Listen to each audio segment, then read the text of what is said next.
morning, everyone. It's just a little bit after 9. Today is Tuesday, January 23rd, the year 2018. This is the regular meeting of the Taos County Board of Commissioners. We welcome everyone to our meeting here today. I hereby call the meeting to order. Clerk, call the roll. Chairman Fambro. Present. Vice Chair Gagos. Present. Commissioner Romero. Present. Commissioner Blankenhorn. Present. Commissioner O'Donnell. Present. Okay, we do have a quorum. Would everyone please stand? And I would like to recognize the Rabbi Eli Komenitsky. He's the Shabbat of Taos, and he's going to give us some welcoming words before the pledge this morning. And if you'll just kind of by the podium. Thank you for being here this morning. Thank you very much. Before I begin, I'd like to thank Commissioner O'Donnell for inviting me here this morning. We find ourselves in very challenging times of turmoil and confusion the world over. This is a time that we all need to reach out to each other and specifically our youth. Education is the key to securing a better future. We must bring them a message of hope and teach them about the Creator of all beings who cares about them and has instructed them how to live properly and serve Him, Almighty God. Please join me in prayer. Our God and God of our fathers, great and mighty and revered God, we beseech you in your abundant mercy, keep Taos County and our wonderful country of the United States safe and secure. Strengthen and encourage its leaders to remain strong and unyielding in their efforts to educate and ensure security and peace in our land. Bless all the wonderful people gathered here to make the right decisions in enhancing our county and all its inhabitants. Bestow upon them your blessing and grant them the wisdom and strength to serve you in the way you desire by fulfilling the 7 laws you have commanded through Moses to all of mankind, which is the fabric of every healthy society. Which they are, not to deny God, not to blaspheme God, not to murder, not to engage in adulterous acts, not to steal, not to torture animals, to set up courts and to ensure justice and obedience to all the other 6 laws. And bring upon us the ultimate state of world peace, when nation shall not lift up sword against nation. May we all be blessed with friendship, unity, and love. Bless us with life, prosperity, health, and happiness, and redemption. Usher in the era in the world when the entire world will serve you the way you desire, as it is written, for then I will turn to the peoples a pure language, that they may all call upon the name of the Lord to serve Him with one consent. Amen. Thank you, Rabbi. Thank you. Sheriff Holger, would you lead us in my pledge? I pledge allegiance to the flag of the United States of America and to the republic for which it stands, one nation, under God, indivisible, with liberty and justice for all. Thank you. Commissioner, the next item on the agenda is approval of the agenda. Commissioner. Move for approval, Mr. Chairman. I have a motion to approve the agenda as presented. Second. With a second, clerk call the roll.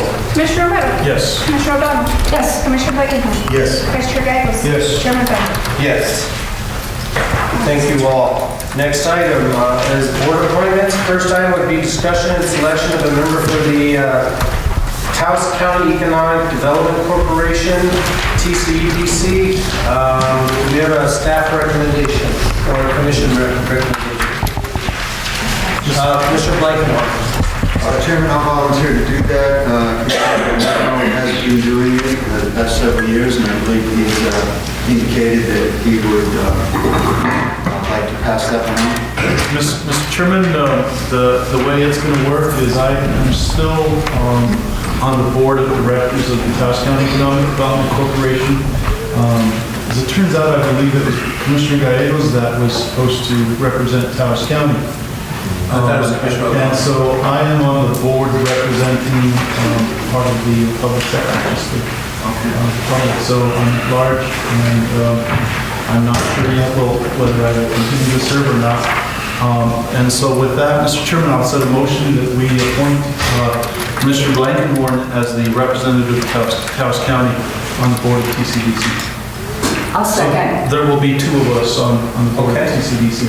So I have a motion and a second for Commissioner Blankenhorn to serve as the member. Then we will, in a second motion that I'll entertain for an alternate. So the first being the member being Commissioner Blakenhart, clerk call the roll. Mr. Chairman, real quick question, just thought of this.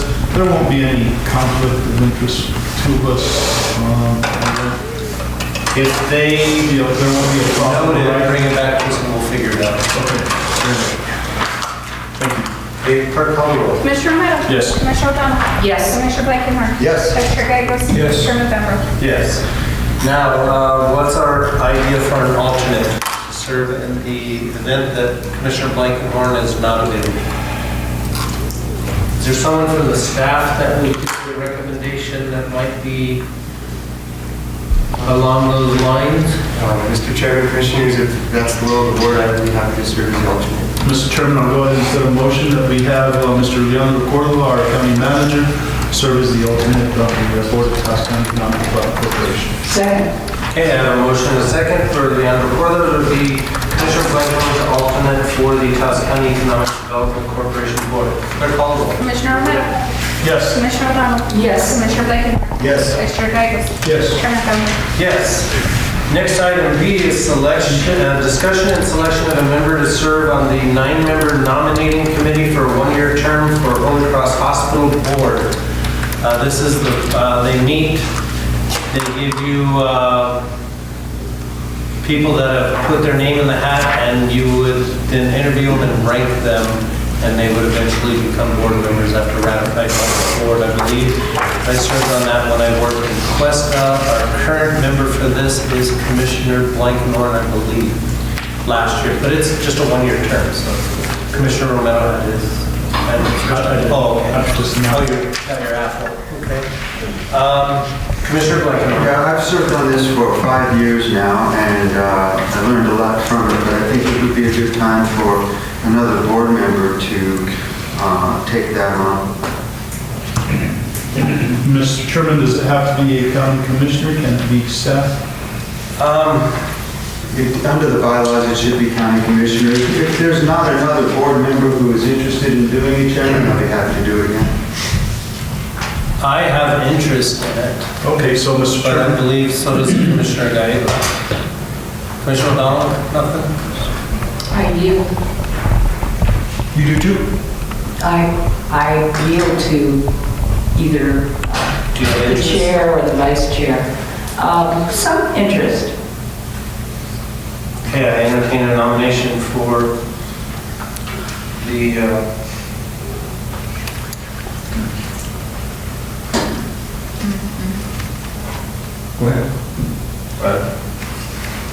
silence is golden. Who wants it the most? Pick a number between 1 and 74. So I'll break the ice, Mr. Chairman. Okay. I'll go ahead and nominate or ask that our Commissioner O'Donnell be the representative of Taos County on this particular board.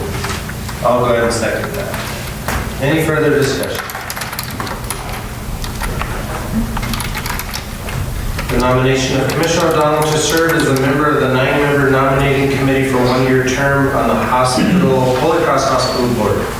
Further discussion, clerk call the roll. Commissioner Romero? Yes. Commissioner O'Donnell? Yes. Commissioner Blakenhart? Yes. Vice Chair Gagos? Yes. Chairman Bender? Yes. Okay, they'll send you formal notice. When I did it, it was a 1 full day thing. You sit in a room and I didn't think they feed you, but maybe if it's a whole day, they will. Hopefully. Okay, next item on the agenda is item 6, citizens' concerns. Any citizen wishing to address the commission at this time on an agenda topic or something that you just want to talk about, we ask that you keep your comments to 5 minutes or less, and I'll let you know when you got about a half a minute left so you can wrap it up. Is there anyone that would like to address the commission at this time? Mr. Filkey. Back to normal. All right. We are honored to have you here again this morning. What would you like to talk about? Thank you, Mr. Chair. Thank you. I don't know how this is going to go, but I'll give it a wing.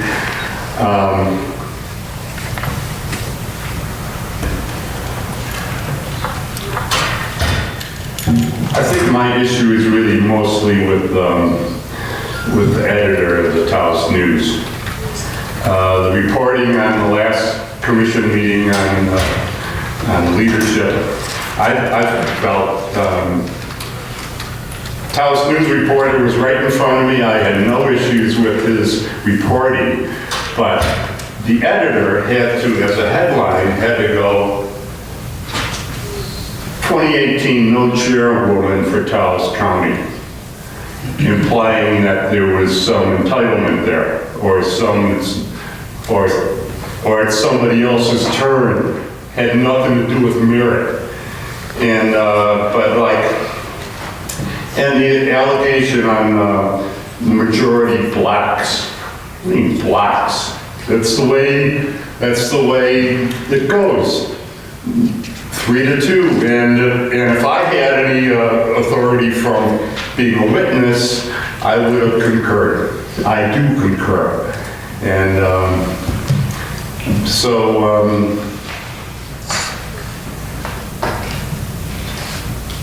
I don't think I have to say anything more. Thank you. Thank you, Mr. Pilkey. This commission has pledged to its community that we will continue to work for the betterment of Taos County.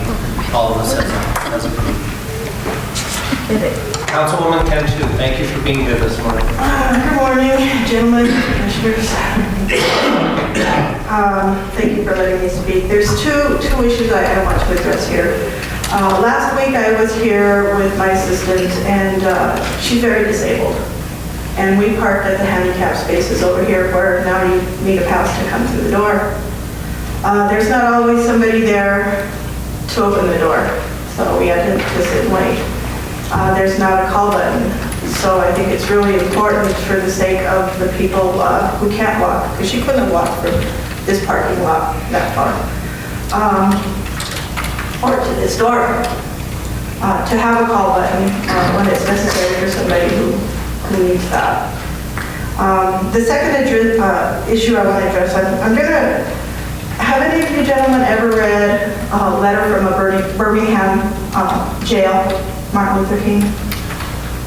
So it's really highly, highly recommended. And I'm just going to read a snippet here for you. There are two types of laws, just and unjust. I would be the first to advocate obeying just laws. One not only has a legal but moral responsibility to obey just laws. Conversely, one has a moral responsibility to disobey unjust laws. I would agree with St. Augustine that an unjust law is no law at all. So, sorry, that's my phone that's ringing there. We usually ask people to silence their phones. Yeah, I'm sorry, I didn't. But I was really, as an elected woman official, right now, I'm supposed to be the mayor pro tem for the town of Taos. But I've been denied. This was supposed to rotate since October, and I've asked for it to be on the agenda, and yet it falls on deaf ears. So when I read what I read in the Taos News, I found it very disturbing. I was elected, and Ms. O'Donnell was elected, and I just, we had a women's march just Saturday, and women constitute the majority of the voters in Taos County. We're paying attention, and as an elected official, I think everybody needs to take a turn at being the chair.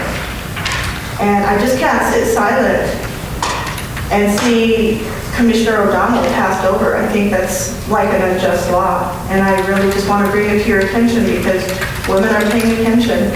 And it almost took us back 200 years in hearing these words. So, as I see, she's not the chair, and I just want you to know that women are paying attention. Thank you very much for hearing me. Okay, anyone else from the audience wishing to address the commission here today? Sheriff Holder. Good morning, Chairman, Commissioners, just briefly, I want to update the community and as well as the Commission on animal issues. A few months ago, we had people come here to the Commission meeting with concerns, and we listened, we addressed those. I met with that particular group immediately following the commission meeting, and I think we did make some significant progress. However, we have continuing issues within our community. The largest one that I'm facing right now with the 2 animal control officers is the chaining of dogs. Our ordinance does say that chaining is legal, but only for 2 hours in any given 24-hour period if they're in a residential area and an unconfined shelter. If they're within a shelter and have been deemed potentially dangerous, then it's allowable to chain that dog for up to 9 hours in any given 24-hour period. I just want to give a heads up to the community, to the commission, that now with finally winter and cold temperatures here, dogs that are being stowed outside and that are chained will be addressed. We are going to have to step it up to a higher degree, and you are going to receive some complaints from constituents that they've been cited, that they're having to go to court, that they may even have to pay fines should the judge decide to go that way. I can't speak for judges, but I know we will be presenting our case in a fair but stern manner to support our ordinance. And I want the community to know that we do care, that my animal control officers answer numerous calls a day. They're extremely busy, but we're not letting this fall on deaf ears. And we will be taking those additional steps. My direction has been to meet with the owner of the dog, give them a warning, talk to them about shelters, talk to them about hay in their kennels or dog houses and things like that for the comfort of their pet and their property. But I don't see that that's working, and I don't think it's enough. So we're going to take this to an enforcement level, and I just want you to be aware of it. And I would stand for any questions if you have any. Just a comment, myself and Commissioner O'Donnell were talking about this subject before. My son got a new puppy and he hates being out in the cold now, so I just don't see how people could leave a pet out in weather like this. That puppy's out there for 15 seconds and just absolutely hates it. It's really cruel. Thank you, Sheriff, for the info. And just as a part of that, we do hear many times that, well, my landlord doesn't allow the cat to be inside, so I have no choice. It's not my property. I don't want to build a fence. I don't have the money for kennels. It's been a very delicate balancing act, but again, I just want to reiterate that I believe it's time, and we're going to take it to the next level. And again, to anyone in the community, I welcome another discussion as an agenda item, should we need to do that. Thank you. I made a note of it, Sheriff. No problem. Commissioner Romero. Mr. Chairman, I would invite you to go through West Romero Road at any given time, and it's really sad to see the amount of dogs that are outside in the winter chained up with their chains curled up and not able to get into their little dog houses and all of that. And Commissioner, what you're stating is exactly what we're seeing. Warnings aren't cutting. So that next step. Yeah. Thank you. Commissioner Gagos. Mr. Chair, Sheriff, I know that your approach is for a good reason, but I think that sometimes our timing in all capacities seems to be, why would we wait in the middle of winter? I think if we'd have been doing this like late fall, people that had an opportunity to find a shelter or build a shelter, we want to impose these citations now that, economically, we're having hard times just in the winter. We have no snow, basically, to be providing additional jobs in the area. Maybe your approach can at least give these people a warning or something, or get them some kind of verbal write-up. I don't know. I just, people try to build houses sometimes in the wintertime. People try to implement in the Village of Cuesta this winter. We implemented our ordinance of commercial businesses and raised some people 3 to 4 times what they're used to. Sometimes we just need to think a little bit about what we're doing with the constituency and make sure that they're not going to be affected right away. Wait till spring and give them all their tickets then. But we're going to have a lot of people, I guess, coming in and trying to having starting, and they say, how come you usually do this in October? Giving us enough time. So I support the idea. I just sometimes think that the timing has got to be thought of as well. Thank you. And I do appreciate what you're saying, and I hope you appreciate that that's exactly the approach that we've taken, and our results have not corrected the problem. We've been doing that mornings for a year. People are not complying. It's time that we step it up, I feel. Commissioner Blakenhart. Oh, thank you. Well, thank you, Chairman. Yeah, there's a reason we have those prohibitions in the ordinance, and it's to prevent animal suffering, and the suffering is increased in the winter. And I think, I really appreciate your approach, because it's the only way that we're going to make progress on the issue. And I'm sure your department will handle it with good discretion. So, Thank you. Commissioner O'Donnell.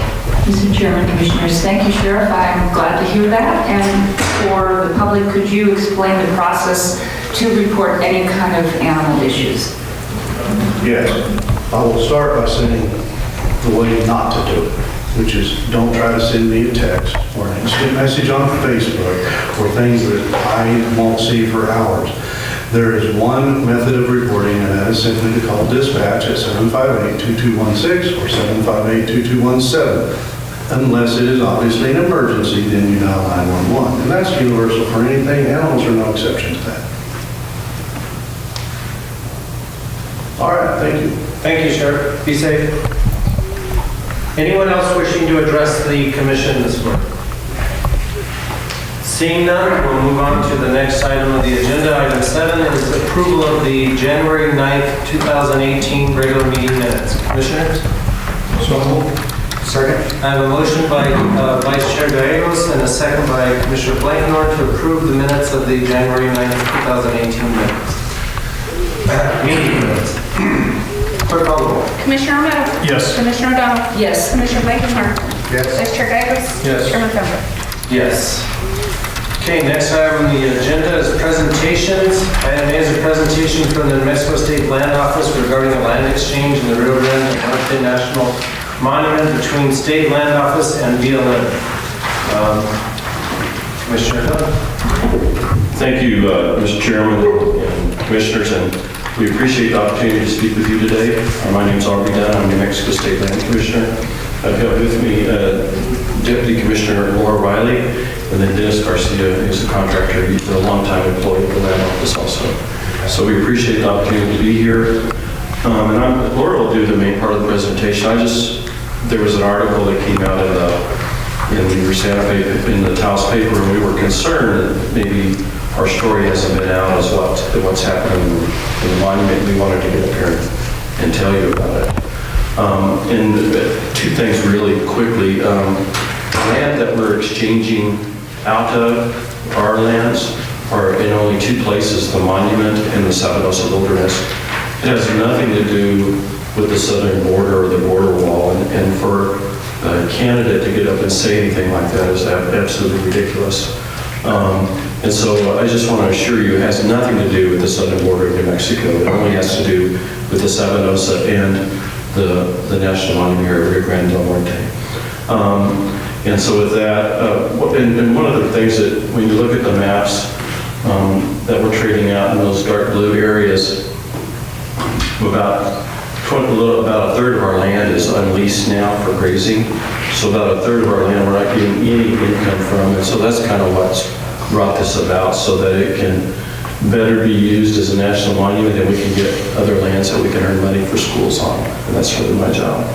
So with that, I'll turn it over to Laura, and I'll be happy to answer questions once we get through. Thank you.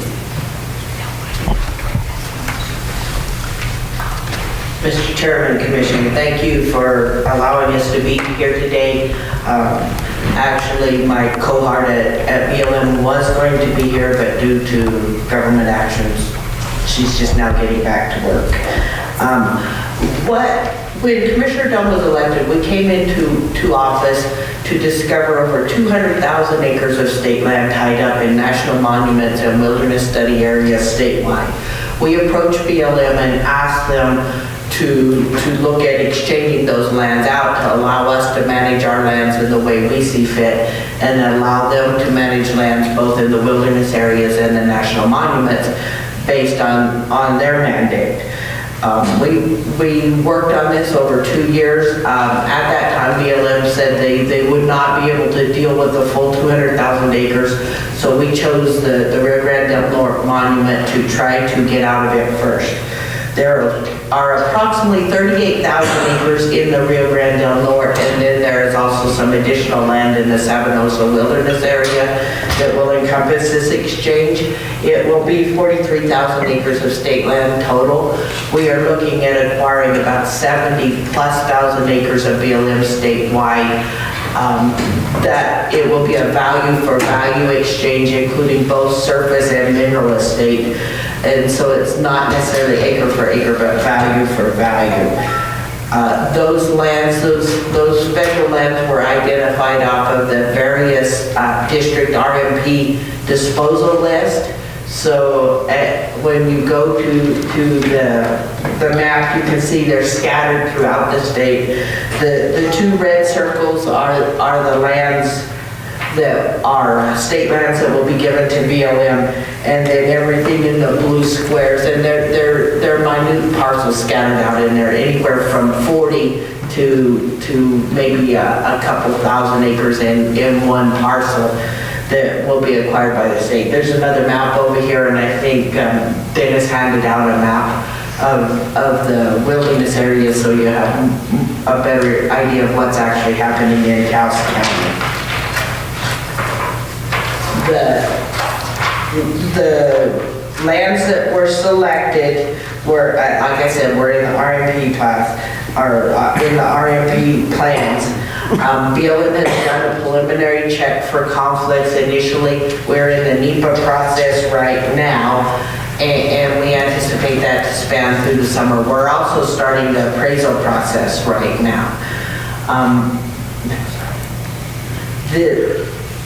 For those of you who do not understand the land office, we wanted to give you just a brief scope of what we do. The commissioner is charged with the responsibility of earning revenue off of the 9 million surface and the 13 million subsurface acres for 22 different beneficiaries statewide. Our agency mission is to optimize revenues generated from trust lands to support the beneficiaries while ensuring proper land management and restoration to continue the legacy for generations to come. That our mandate to generate revenue somewhat times conflicts with the mandate of the federal government, especially in the case of the national monument areas, and that's what really facilitated our thought process in trying to do this exchange. We have the 22 beneficiaries, as you can see, our common schools, various universities, hospitals, water reservoirs, CYFD. A significant amount of money is spread throughout the state to those beneficiaries. This year, we're on track to produce record revenue from our maintenance fund to the extent of about $120 million. Our royalties are running about $600 million. This slide here that outlines BLM's process and how they go through the land exchange. Initial feasibility report was completed and submitted to Washington back in March, and that was to determine whether the exchange would be possible. Then we also worked with BLM to develop an agreement to initiate, which was signed by both the commissioner and the state director, Aiden Sieglitz. And then once that was completed and the agreement to initiate was actually signed over here at the monument. I noticed that an exchange proposal was published in a variety of papers statewide. When was that? That happened in October. And I think there's another slide here. Yeah, the first, October 22nd is when it was published. And it was, it included all the legal descriptions of the lands both to be acquired and to be exchanged. And as I said earlier, we're now in the NEPA analysis portion of the exchange, which BLM goes through and identifies any potential conflicts. We identified a significant amount of acreage, hopefully, because we recognize some of them will fall out due to either resource or cultural or biological related conflicts.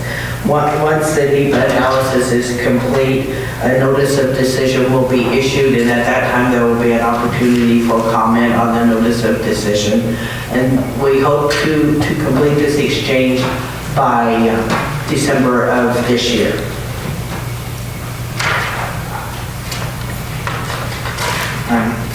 This just shows that this is again BLM slide. It was published in October 22nd.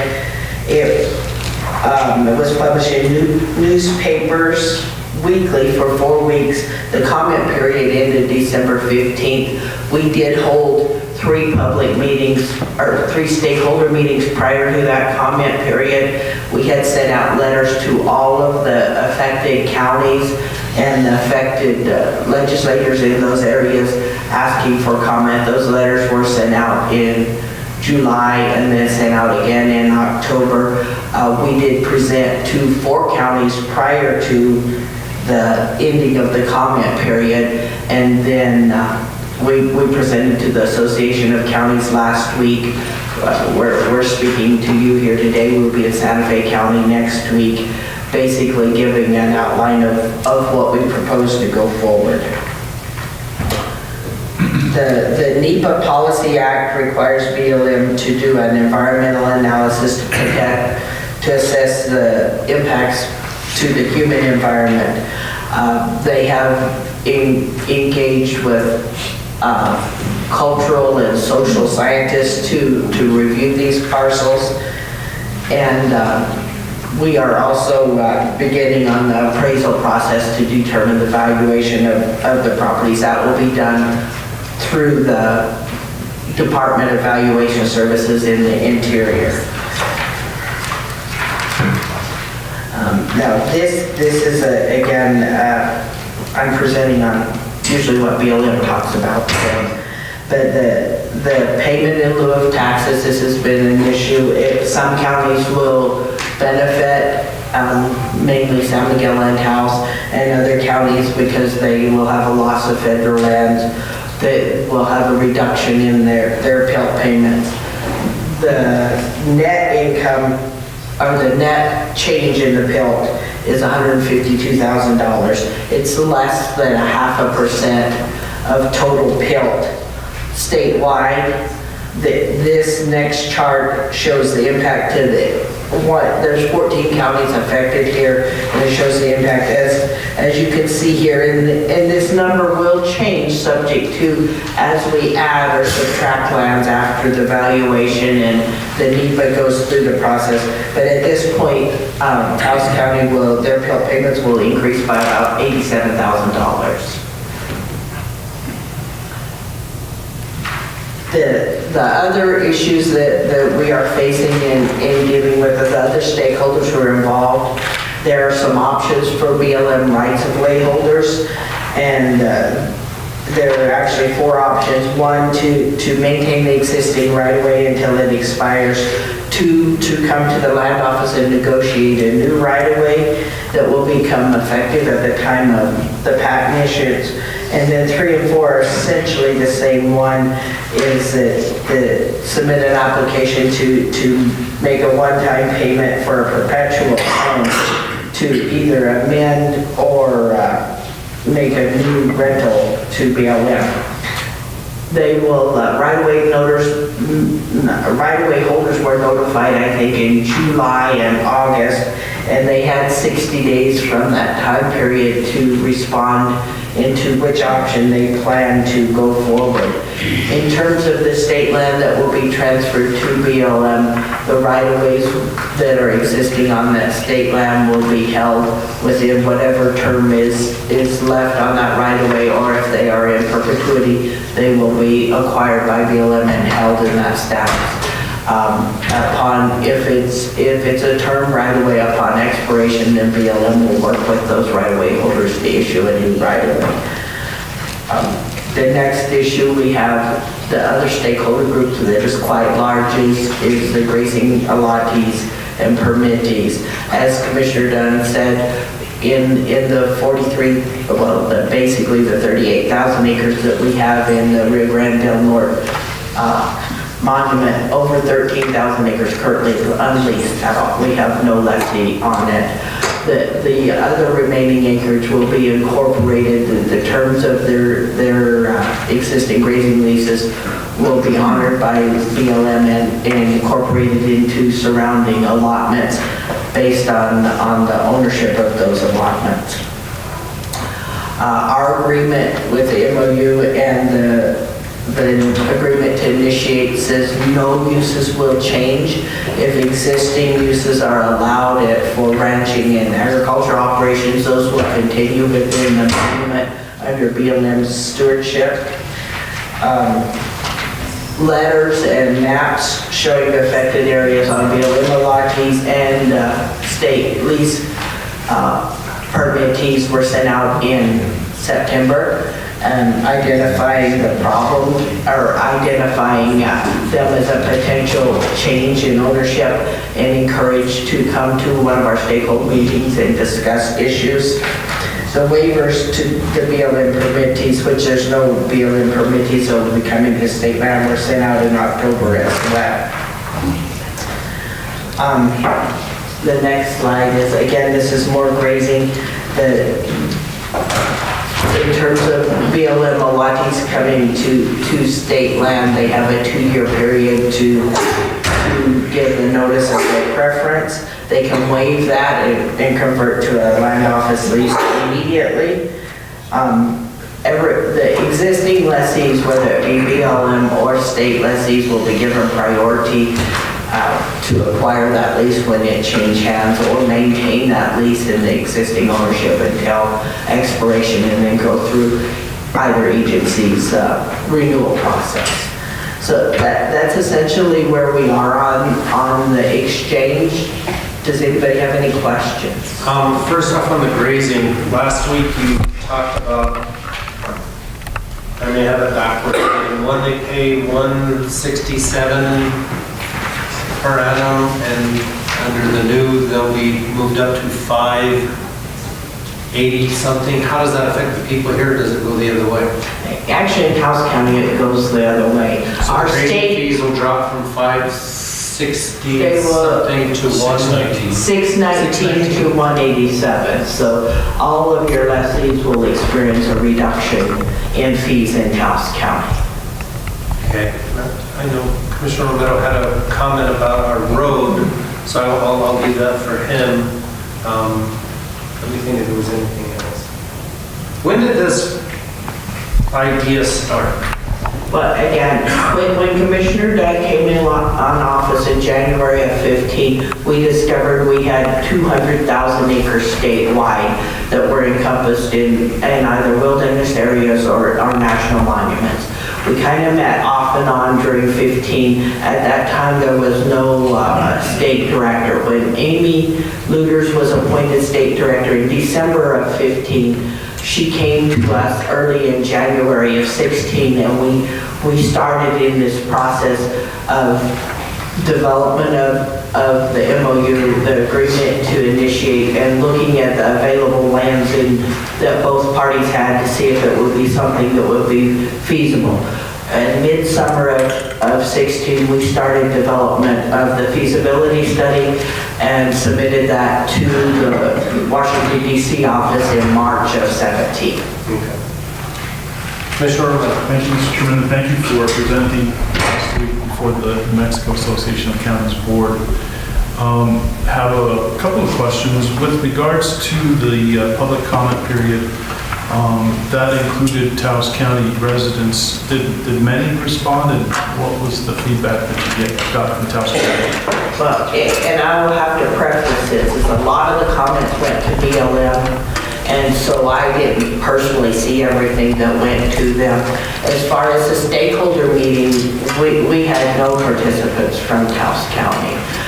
In terms of the leases, the state leases that will be transferred from state land into BLM, we have had very minimal comment we've had no comment from our lessees. We have had comment from industry groups that cover this area. And then as far as county roads are concerned, I'm pretty sure that there are county roads that cross through these areas. How will you work with the county and how will those roads be affected? If the county holds a right-of-way with the land office, we'll have to look at the exact terms of that right-of-way, whether it's perpetual or whether it's a term right-of-way. And it will be, if it's perpetual, BLM will accept it within the conditions set forth in the existing right-of-way and will honor it based on the terms that was initially, negotiated with the land office. As with many of our county roads, there aren't any written agreements.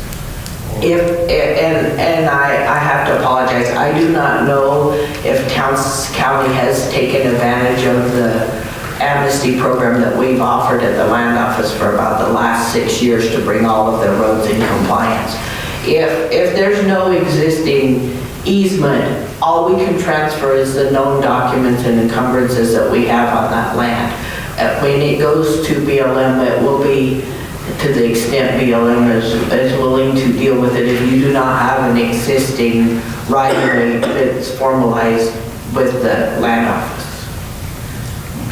And so, I wonder, Mr. Disjordan, do you remember anything with us on that? Could you answer, Commissioner Meadows? I do. Within the monument, basically there's only one county road that goes from US 64 to Pot Mountain. And pretty much as far as I can remember, there aren't any state lands involved in that road. Does it end right there, the cattle guard by Chief Low? Yes. So, okay, what about the road from the John Down Bridge on up to Montoso? That's a county road. That's a county road. It goes through, it does go through state. There is state trust line right as you go to the top of the hill there. I don't know if you have any easement. If we have notified all of our easement holders as well as our grazing lessees. Do you remember if they had an easement, Dennis? We did the abstract, we did find some easements, but I'm not for sure. I can check on that and let you know. So, if there's not an existing easement, which we have this all over the state, a lot of county roads are designated county roads without formalizing easement with the land office. There's a couple options you can do. I mean, you can choose to work with BLM in the future. We can look at formalizing that easement. We can bring the county into compliance by working through our amnesty before program. this happens. And so you then plan to meet with our staff, our county manager, to go over all these details? Well, we have sent out letters, and it's basically the burden is on the county to contact us if they have concerns. Okay, our county is communicating? Mr. Chair, I will communicate with them. I can't recall getting a letter, but that may have been before my time as county manager, but we'll definitely reach out and make sure we straighten this out. Okay. That's it, Mr. Chairman. thanks, Commissioner Meadows. Commissioner O'Donnell. Could you explain who would be the other easement holders in the right of way? Mr. Chair, Commission, potentially it could be electric companies have utility easements.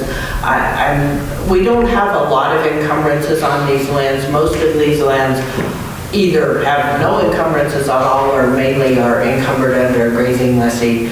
But I do think we had a couple of electric lines out there as well. And I think one telecom. And one telecom line.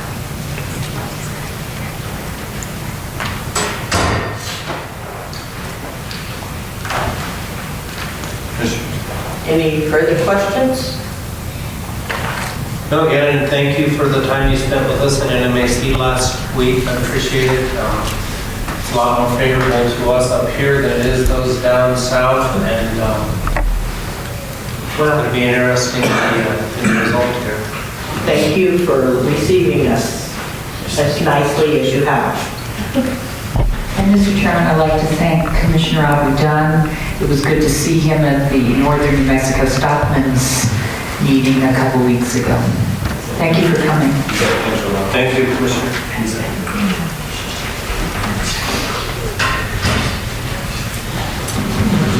All right. Next item on the agenda is the consent agenda, item number 9.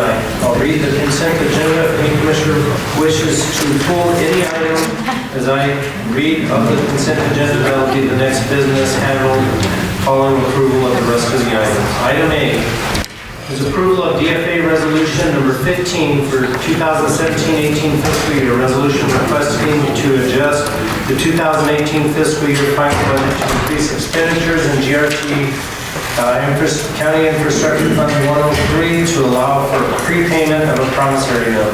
Item B is approval of DFA resolution number 16 for 2017-18 fiscal year. Resolution requesting to adjust the 2018 fiscal year final budget to account for the revenue and expenditures of grant agreement number 816-A5101 for New Mexico Aging and Long-Term Services Department to plan, design, construct, and equip a new senior center in Taos County and to transfer temporary cash from general fund.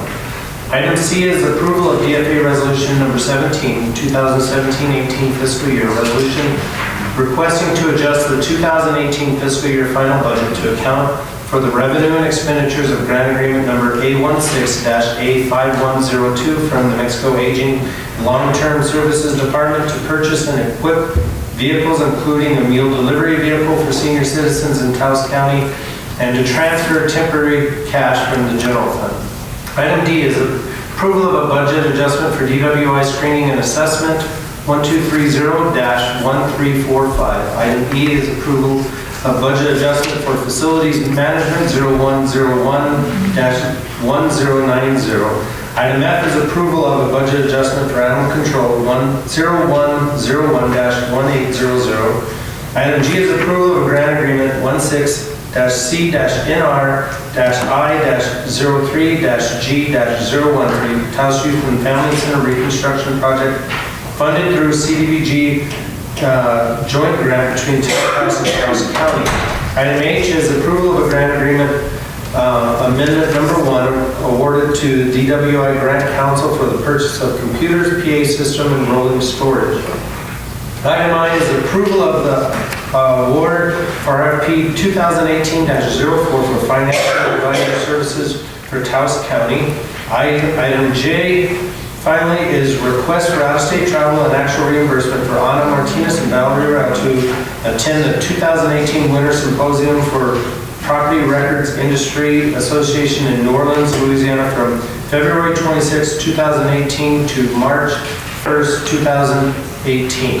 Commissioners, I have presented the consent agenda. What is the pleasure of the commission? Move for approval, Mr. Chairman. Okay, I have a motion and a second. Clerk, call the roll. Commissioner Romero? Yes. Commissioner O'Donnell? Yes. Commissioner Blankenhorn? Yes. Vice Chair Gagos? Yes. Chairman Kavler? Yes. Thank you all of the department staff that prepared all of these resolutions and stuff, and be safe in your travels, Madam Clerk. Under Department Matters, item A is transition from AAA Senior Services to Aging and Long-Term Services Department, ALTSD. Is Mike here?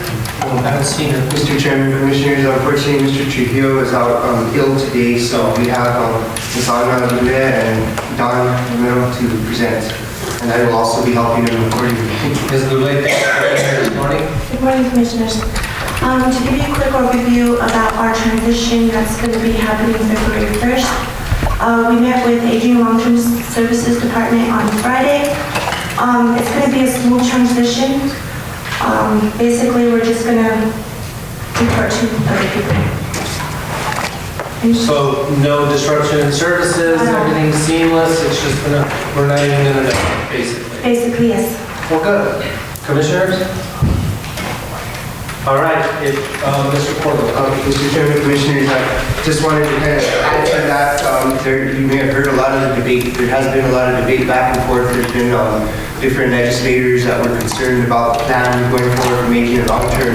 And there's a bit of a, I guess, fight is the best word to put it, between AAA and aging and long-term services. Taos County has done our best to stay neutral in the middle of things by still getting our voice out there. So I want to thank the staff, Mr. Trujillo, for discussions they've had with the Secretary of Aging and Long-Term, making sure that they're well aware of our biggest concerns, which is making sure to have continuity of services for our seniors and not lose any more funds or have any disruption in the flow of funds. And I believe we were pretty well heard. And so we're all hopeful that this will be a smooth transition. I believe there's been a lot of great questions asked at the legislative level of both aging and long-term and AAA. And I think at the end of this, it may create some changes, but like I said, ultimately, as long as we're continuing to serve our seniors, that's our goal. All right, thank you, Mr. Booth. If there's any issues or something like that, just make sure you let us know. Next item is item 11, resolutions and ordinances. Item A is a discussion, consideration, and decision regarding resolution number 2018-7, resolution expressing support and urging passage of property tax legislation that would provide an alternative special method evaluation for owners of unimproved land previously assessed as agricultural land. This is based on the presentation by retired Judge Peggy Nelson at our last meeting. The resolution is attached in our agenda. I don't know, Brett, you could bring that up on the screen for the public's viewing as well. It's item 11A.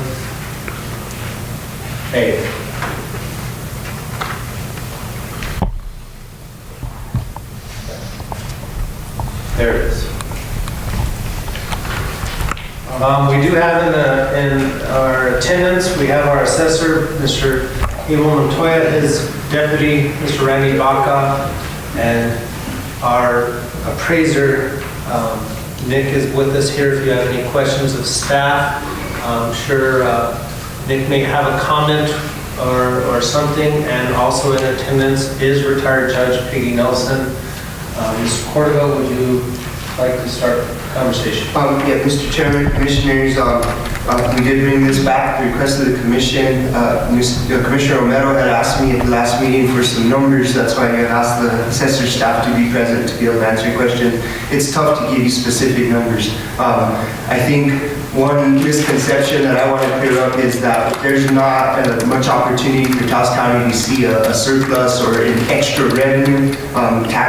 Property tax and tax lightning bills create a balance, and it's never really up to the county. And I think that's on purpose for us to not be able to drive up our revenues, but it's always the state that comes back and tells us what our revenue is going to be. So I just want to make sure it's clear that if one property owner is paying less, quite likely someone else will either pay more or will have a higher tax rate. So I just wanted that point to be clear. And I would, I guess, invite up Ms. Nelson if she wants to present the resolution.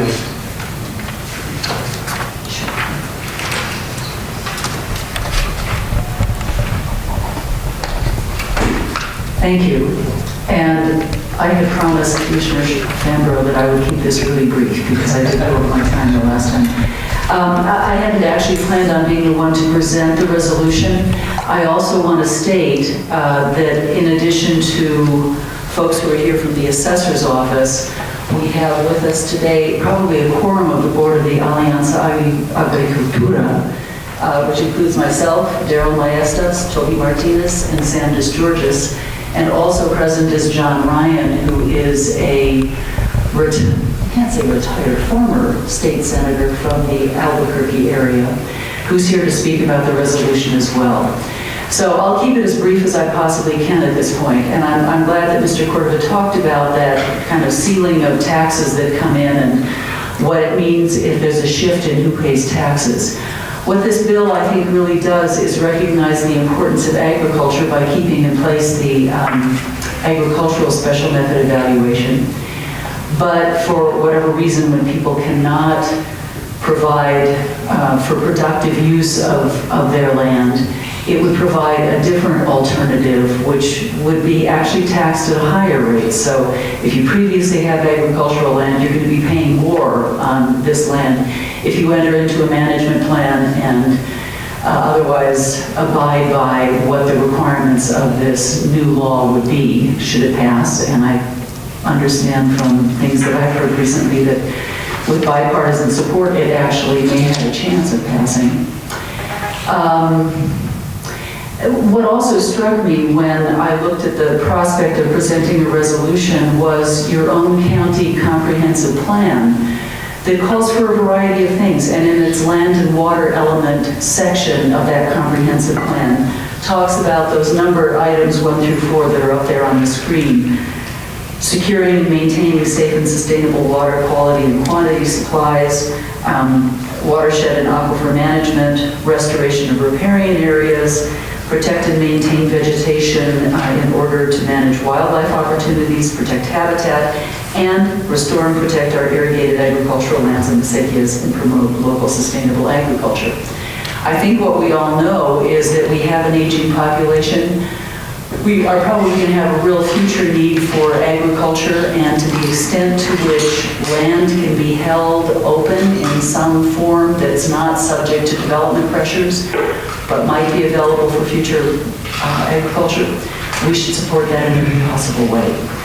My own impression out of the legislature last year was that many legislators were asking, where does Taos County stand on this? Taos was viewed as one of the key places where the impact of reassessments was having the greatest effect. And so for the county to say, we support some change, some alternative in New Mexico law that would allow landowners to do something other than either produce, which would be the best thing that we could encourage them to do, or develop. It's got to be something, we need to provide some alternatives to the residents and citizens of the state of New Mexico. So that's really what I have to say, and I am encouraging all of my friends and co-workers who are here today to also give a few words. What I'd like to do now, before I go to questions from the commission, is have our assessor or his staff come up and give us their overview. I think that would make a great deal of sense. Okay. Thank you. Kind of like in your old job, kind of balancing up, wanting it. I only received the final copy this morning and was able to get a cursory review. But I do want to say that the assessor is not necessarily opposed under certain conditions. I mean, stating that, for example, it does state in here that land that has been valued pursuant to section 73620 in previous property tax year but is no longer eligible to be valued pursuant to the section, then it qualifies for this. What we have found is that 87% of the properties that we have inspected, the first 3,000 properties that we inspected in the revaluation process, which kind of came to a halt in 2015 with the advent of the implementation of the Affordable Care Act, because we lost 8 appraisers. But we're continuing to progress as fast as we can, and so every property that we see is part of our revaluation plan. But we had 7,000 or approximately 7,000 properties that we needed to inspect that are currently classified as agriculture. But many of these properties, again, 87%, which is the first 3,000 that we saw, almost 2,610, approximately 2,610, never qualified for ag, but yet they have the qualification. And on this, the way this is stating it, if it had ag, if we removed the ag because it doesn't qualify, and in most cases never qualified, they still get it if they apply this year because they had the classification on record last year. We would like to see a change in that. Also, we would like to see that if a property, and I don't want to forget about the aging populace because I wrote proposed legislation for that and presented it to our legislators from here, from our district, which I guess because it came from me, they didn't want to see it. Because because we were against this in the original forms that was brought forward to us, we have subsequently, as the assessors stated this morning to me, and I'm presenting to you, that we're not opposed to this without some of the changes made. Now, there are, as I'd like to reiterate also what the manager stated, is that last year at the committee meetings, the presenters stated that this bill would increase the coffers in the county. That can't happen because the Department of Finance Administration, as we know, revenue neutral, tax rates go up, value goes down. If the value goes down, tax rates go up. Now, if a property last year, we determined that it doesn't qualify and it has $100,000 value, current market value, and this 5%, that's $5,000 divided by 3 and the respective tax rate applied, that is still coming out to be a welfare to someone that doesn't really qualify for it. So we recommend that each of the counties be allowed the time to review every single property that it currently has agriculture and have it removed if it doesn't qualify.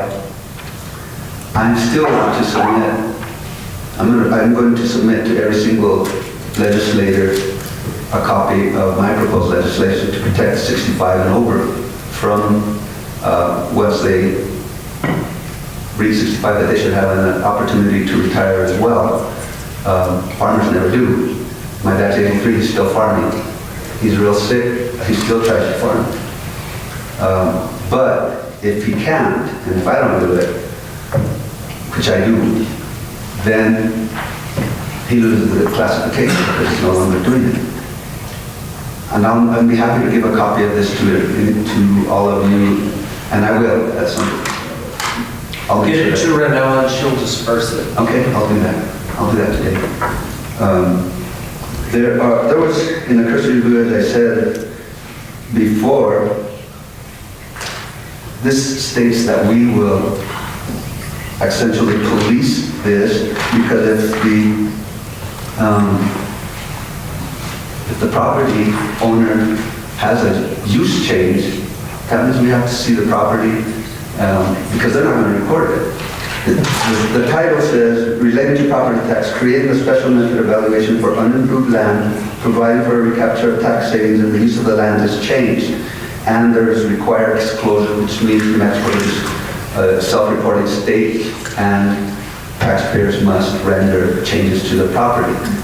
As I stated earlier, 87% of the properties we do they also have the same requirement, and they're not doing it. Again, properties that never qualified, that had the classification erroneously, will get this. I'd like to see a change like that. The assessor would like to see that changed. And to where bona fide, that's what the 73620 states, bona fide. Not just come in and apply and get it, which was the case back in the day for whatever reason.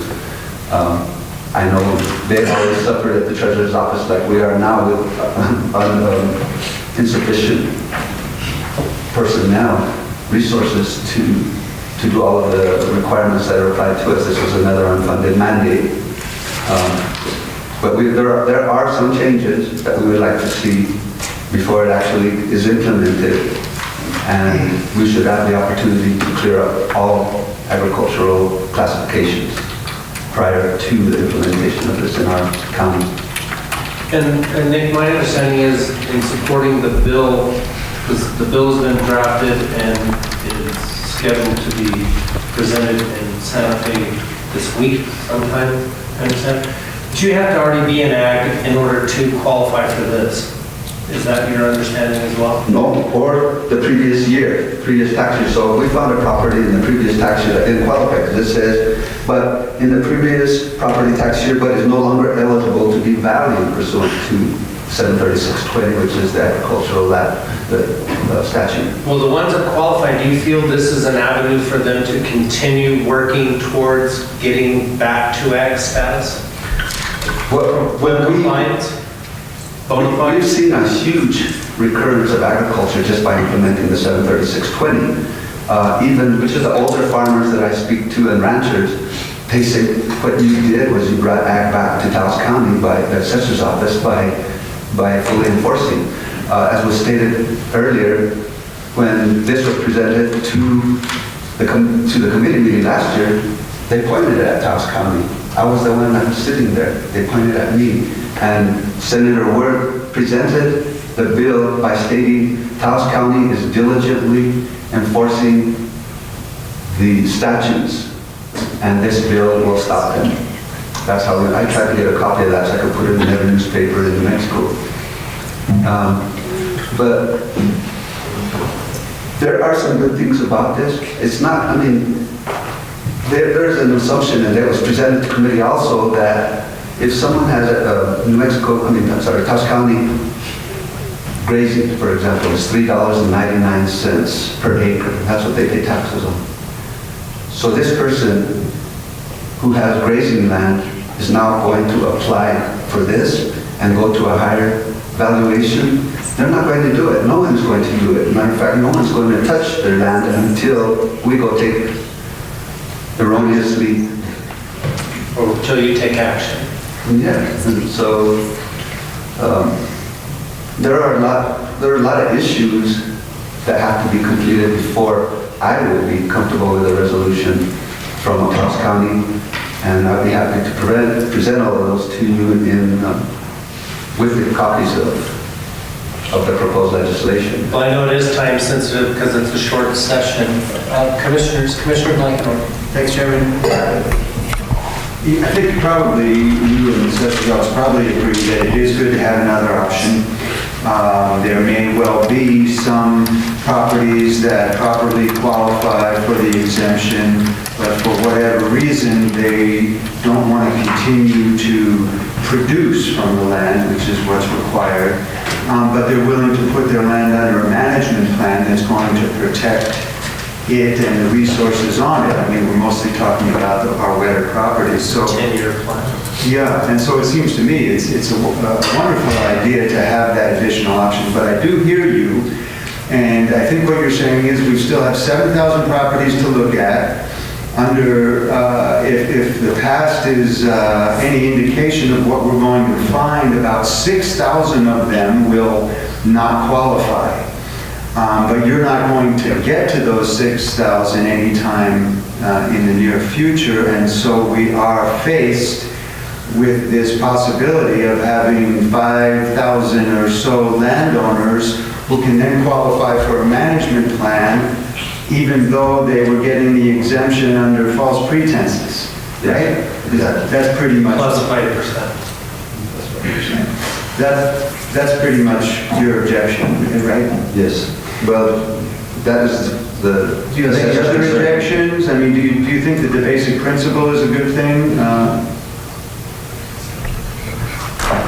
I don't think this was ever started correctly because we have the Land Conservation Incentive Tax Credit Act, but everyone says that that was too onerous and they didn't want to go through the process. They want a free way to do it, and this is the free way to get something for nothing, to become a subsidiary, not a subsidiary, but a welfare recipient on the backs of property owners, because property owners pay all the taxes. They pay for the hospital, they pay for the roads, they pay for schools, everything. And this is just going to be another tax that's added to them via the increased tax rates. Well, I do myself like the principle, but I would hope that we could get some explanation or comments about what we do with this issue that Mr. Sanchez has brought up about the 5,000 or so properties. And the other, I just had one more issue. It was presented to both houses last year, and in committee, the only people that spoke against it were farmers and ranchers, and the biggest complaint that they had was that I'm working to get this classification, special method evaluation for agriculture. I'm killing myself every day in hot suns, 365 days a year, and so my neighbor next door can just make an application not have to do anything, not have to render cattle anymore. They don't have to render livestock. They just don't have to produce. They still have to follow a management plan. Yes. The tax break they get is much less. So, And we have to, that also, it's not clear that, are we going to be the ones that have to maintain that management plan? So we're trying to do a revaluation of the entire county, and now we're going to spend all our time. enforcement, There was two options of maintaining the management plan and working with them that were listed in the presentation that we heard. One of them is Peter Lee Hill. He's the only person in our soil and water conservation district. And if he, right now in his job, he helps people with getting irrigation gates, seed for replanting, pipes for people that are elderly and can't actually dig the ditches anymore so that they can just turn on a valve. Now he's going to be managing. He doesn't have any personnel either other than a secretary. So he's as bad off as we are, if not worse. Commissioner O'Donnell. Thank you, Mr. Chair and Commissioners. Regarding the management plan, I would like to hear from Senator Ryan. What does a management plan mean? And although I respect that you think you've got to get to these 7,000 that are erroneously classified as ag, you mentioned you assessed 3,000 of the 3,000, 2,610 never qualified. That's 87%. This is a real issue for me. I'd like to see something like this again as it moves forward. It's going to be amended continually. So just the fact that we just support this, and we'll see what the legislation, if it carries, it wouldn't go into effect probably till next 2019. However, I hate to see our constituents put into chaos with a mad rush to reclassify. So Senator Ryan, if you could please explain the management plan, where it is on the, at the legislature, could you just tell us about it? Thank you, Chairman and Commissioners, and Commissioner O'Donnell. So I'm a former legislator that came from Albuquerque in the North Valley of Albuquerque that has a particular interest in open space. The North Valley of Albuquerque, Corrales, and some of the area that I represented had issues about whether or not people were producing agricultural products and are they in the right category? Should they be bumped up to a retail rate? Let me start with a little bit of history with regard to the previous bill that was offered up last year by Senate Majority Leader Peter Wirth from Santa Fe. He and Senator Steve Neville sponsored the legislation along with Senator Carlos Cisneros from this county, supported and sponsored a bill that went through the Senate. Long story short, it took a long time, because it's a complicated issue, to describe the details and to take the members on a couple of different committees and then the Senate floor through the process as to how this bill is going to affect their constituencies. And it took all the way up until the last day before the session ended for us to get through the Senate. But we did get through the Senate 30-10. It was a substantial vote. We do have a new bill. It's very similar to last year's bill. It is being sponsored by some House members. The senators wanted us to go do the same thing we did in the Senate, which was educate members, work with them, hear their concerns, talk to them about their constituent needs, and move the bill along with changes, and that's what we plan to do. The House bill just got introduced yesterday by House Minority Leader Nate Gentry from Albuquerque, along with your representative Bobby Gonzalez, and the two senators, Senator Peter Wirth and Senator Steve Neville. So it does have bipartisan support, and we are continuing to meet with the cattle growers, with the Farm Bureau, with the assessors affiliate, the assessors, the legislative group, and get their input. A number of the provisions in the bill have included the assessor's input.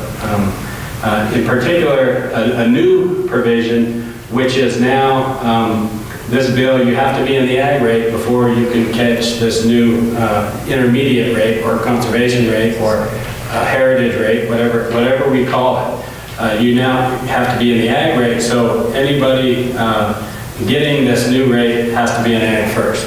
The assessors insisted that we do that. They didn't want people on the retail rate coming down and therefore then affecting the county yield that they have to deal with, that puts more pressure on certain landowners and property owners by having to make up extra money if you're coming from retail and you're coming down. So we are now going up, and so that should alleviate any issues with regard to the assessors feeling like there's going to be undue pressure on certain landowners paying the bulk of the property taxes. With regard to Towson and whether or not there's some people that have an ag rate that might have the benefit of going up to this new rate, and the ones that they've already assessed are at the retail rate and there's not a fair assessment there. We believe that if somebody wants to come down to this new rate, they are going to have to do a few things. They're going to have to get a management plan and pay the cost of not only producing that management plan, but complying with that management plan and getting certification on that management plan. And oh, by the way, they're going to be paying more taxes than the ag rate. So if you are paying the retail rate and you just got bumped up to the retail rate by your assessor here in town, the better option would be to come back down to the ag rate. And then if they want to go up to the new conservation rate, they could. But it's probably going to be cheaper to put up some fences and put a cow on your land to get the ag rate, I would suspect, than it will to get a management plan, follow the management plan. And so that's where the bill is, and that's the biggest major change that we've had from last year to this year. We anticipate being a budget session that this bill will be germane and start to move through the House, and we welcome your input. I think your legislators would welcome your input. And towns, Santa Fe, Albuquerque, we all have similar problems in that the property values have skyrocketed, and so when you're going from an ag rate to a retail rate, all of a sudden it's a major hit on you as the landowner. We are just trying to provide another option for a landowner, another option for the assessors to go in and say, okay, you're not complying with the ag rate, you're not producing. Instead of saying, oh, now you got this 33% retail rate, you could also go to this other rate. And I think that's a more palatable way to deal with people that, for whatever reason, can't do the ag rate anymore. Many times they can't produce agricultural products because of circumstances beyond their control. Profitability, age, somebody to run the ranch. And so there's lots of reasons why somebody might not want to produce or can't produce. And here's a softer option than going all the way up to the retail rate, which forces people to have to develop and sell their properties. Commissioner O'Donnell. And could you explain the management plan? Who is responsible for that management plan under the bill? We are going to have the Soil and Water Conservation Commission at New Mexico State University put together the guidelines as to what management plans qualify, but we anticipate that a lot of the management plans will be plans that federal and state agencies have already developed. Say the NRCS within the USDA, the state forestry has plans. We anticipate that a lot of these plans that are designed for private landowners to improve their properties, improve watersheds, get rid of native invasive species, to propagate wildlife. Those kinds of plans are in place in a number of various state and federal agencies. We anticipate that the commission will approve those as qualifying plans, and then we'll have a process whereby you can certify those plans, and we anticipate that some of that would be done by third-party people, that the landowner would have to pay for the certification. In some cases, soil water conservation service, we think will be a very good option to manage and make sure the landowner is complying with the management plan. So we heard the assessors when they said we don't want any undue burden placed on us on this new special valuation. Don't make us do it. We don't want to do it. And so we heard that loud and clear, and that's why we're trying to go a different route. So then the landowner would get a certification from Soil and Water or whoever based on guidelines, and then they would take that certification to the assessor. So the assessor wouldn't have to do any work. That's our hope and understanding. If there's a way to make that a little better, we're all ears. And what bill is it? Has it been assigned? It has been. It has a number. It's House Bill 163. Thank you. Thank you, Mr. Chairman. Thank you, Commissioner. Back to Commissioner Blankenhorn. Thanks, Chairman. Seems to me that if the assessor found a property that had qualified for the agricultural exemption but wasn't producing anything, and then that same property owner wanted to file an application for a management plan, it seems like the assessor would be able to object to that. I don't know if it's specifically under the law or not. That's certainly our assessor's office concern, as you heard. Do you have any thoughts on that? That they would be able to object to them going to this intermediate rate instead of the retail rate? Yeah, because they really didn't qualify to begin with, and that's the requirement. Well, if we pass this bill, it would be my legal opinion that I'm not a lawyer, so that will protect me.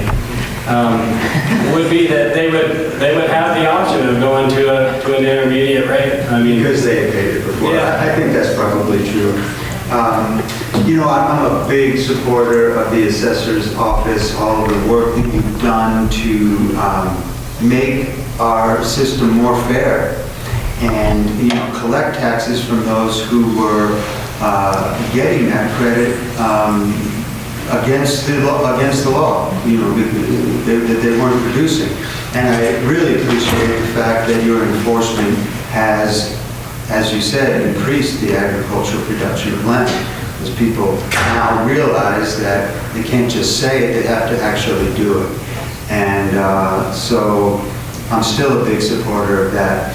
I'm just not that worried about property that is going to be subjected to a management plan.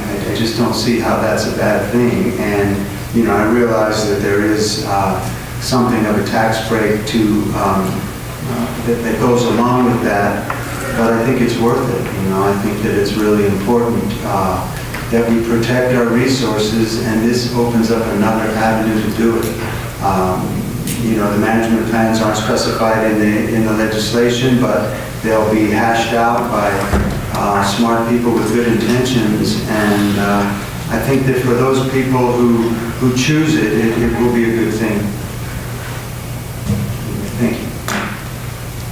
Commissioner O'Donnell. I just want to point out that you probably know, Senator, that several years back, this reevaluation of ag land, part of it, people lost their land, not that they weren't farming or taking advantage, but because of the drought.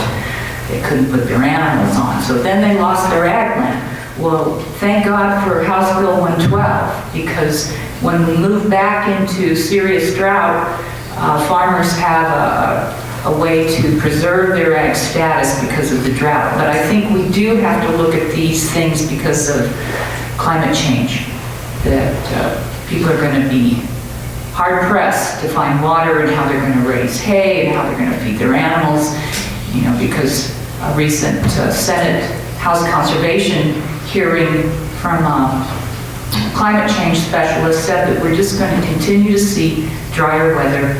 So we have to do something to protect our land from development. Thank you, Mr. Chairman.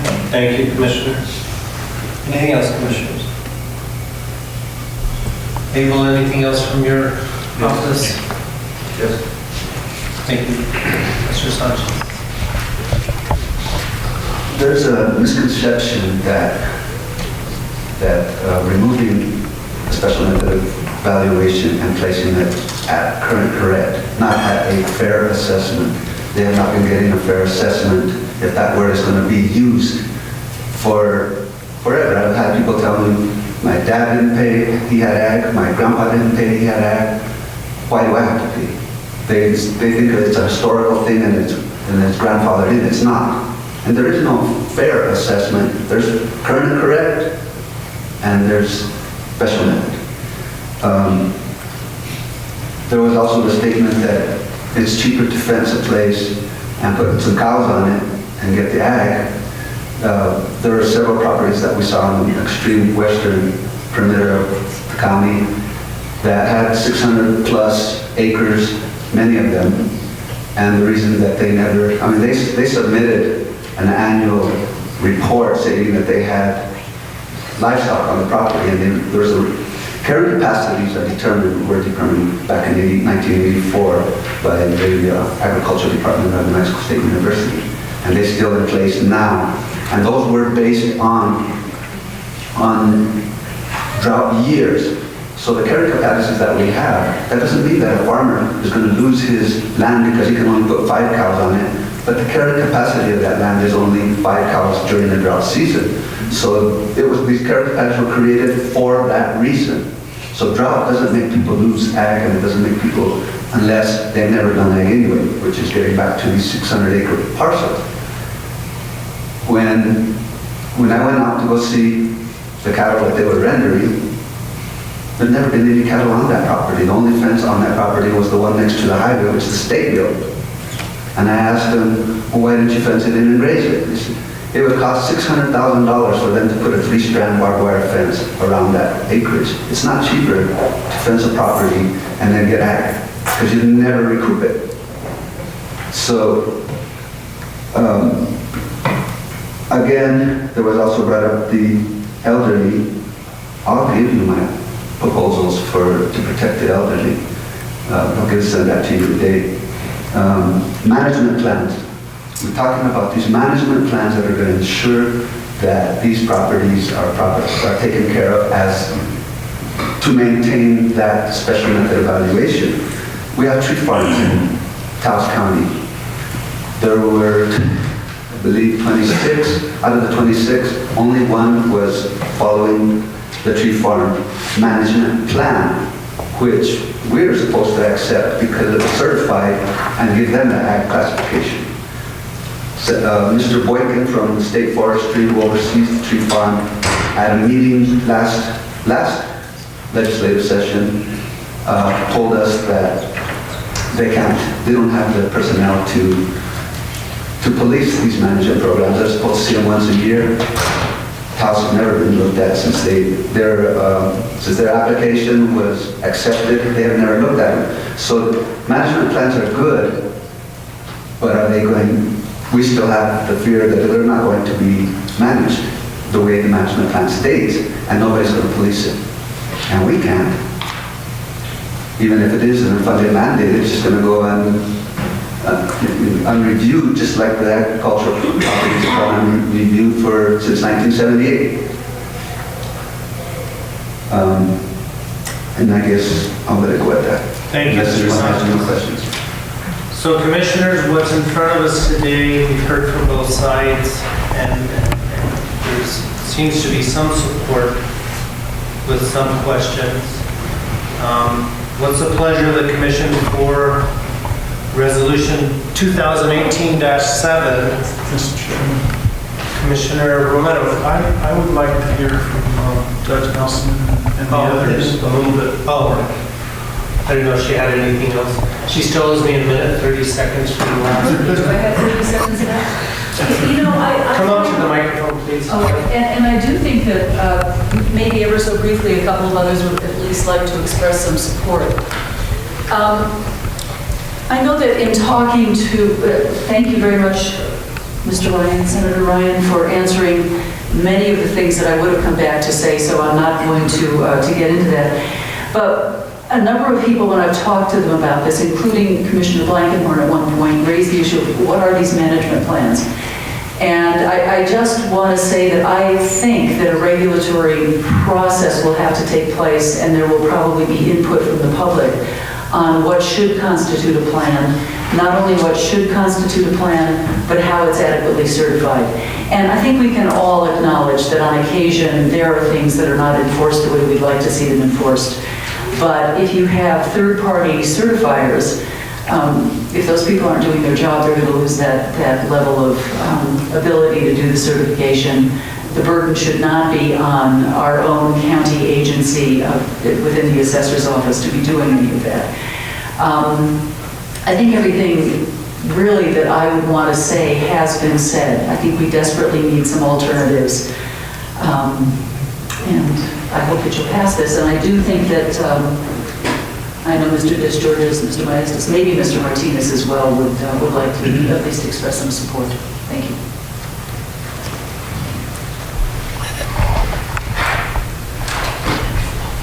Good morning.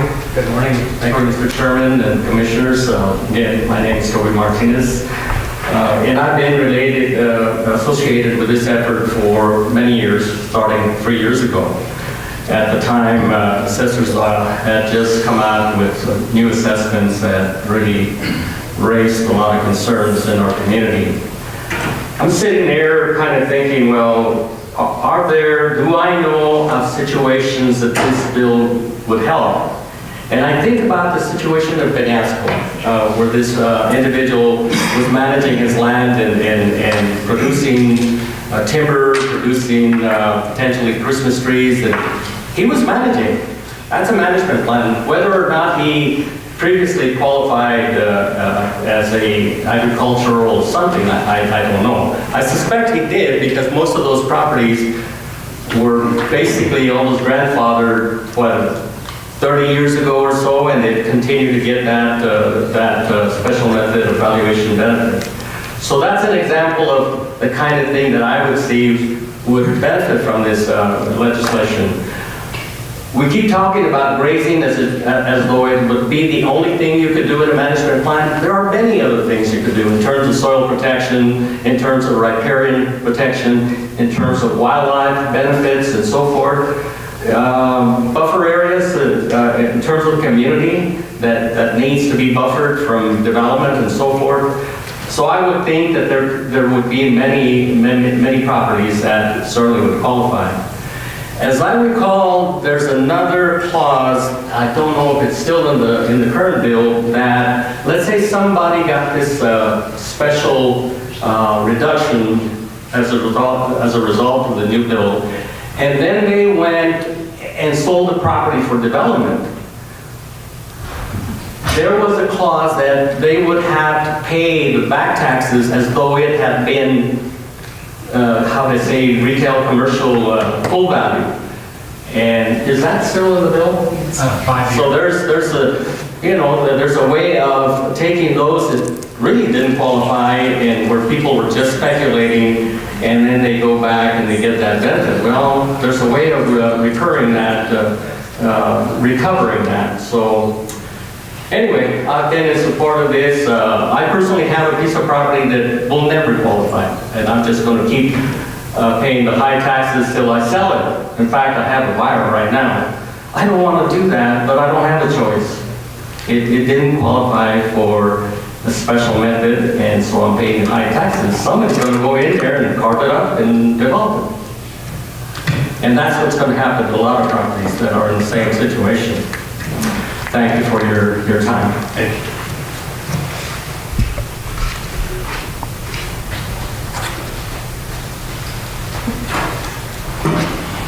Thanks for helping us earlier with such a struggle on that other issue. Yeah, that was a past life. Yeah. Chairman and Commissioners.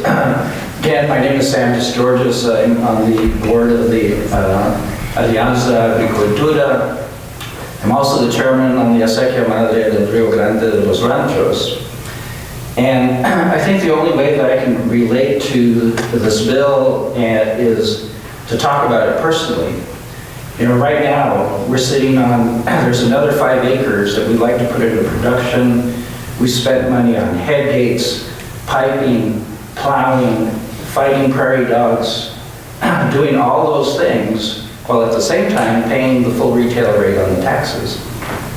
So in my mind, there has to be some medium ground, and again, there's no guarantee. I'm looking up at the mountains, and it's unlikely that we're even going to be able to irrigate this season. And so am I going to put in that seed with the hope that it does come up without any water? And so I'm probably going to sit on it. And again, continuing to pay the full retail value on those taxes. There's no middle ground. Either it is or it isn't, and at this point, it doesn't qualify. So there are many people, and again, our Acequia services over 600 and some acres, and there are many people in that same situation where they're not able to, and it's the season, it's all sorts of other reasons. The land is sitting there, of course, and it's waiting for production, but there are other reasons why it hasn't happened. So there has to be some middle ground, and I fully support this bill because I think it provides that, and it provides a fail-safe that if someone indeed is planning to develop for some other purposes, there's a way to recoup that value. Thank you. Thank you. Question? Mr. Rice?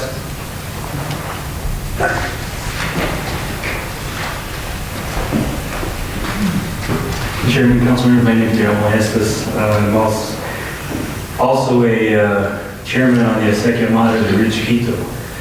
And I do support the bill. I see both sides. I've been friends with Nick for a long time. I understand the point from the assessor side, but I think Sam pretty much nailed it as far as, there's a lot of properties.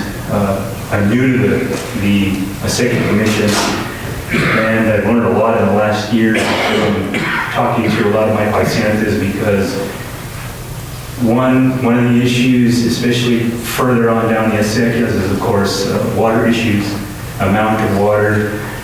Some get to irrigate maybe once in a year, like this year, where obviously there's no snowpack on the mountain hardly.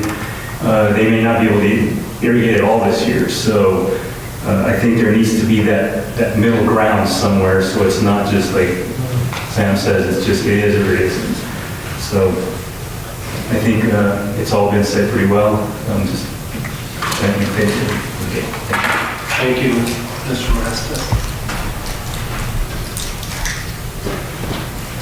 Commissioners, questions?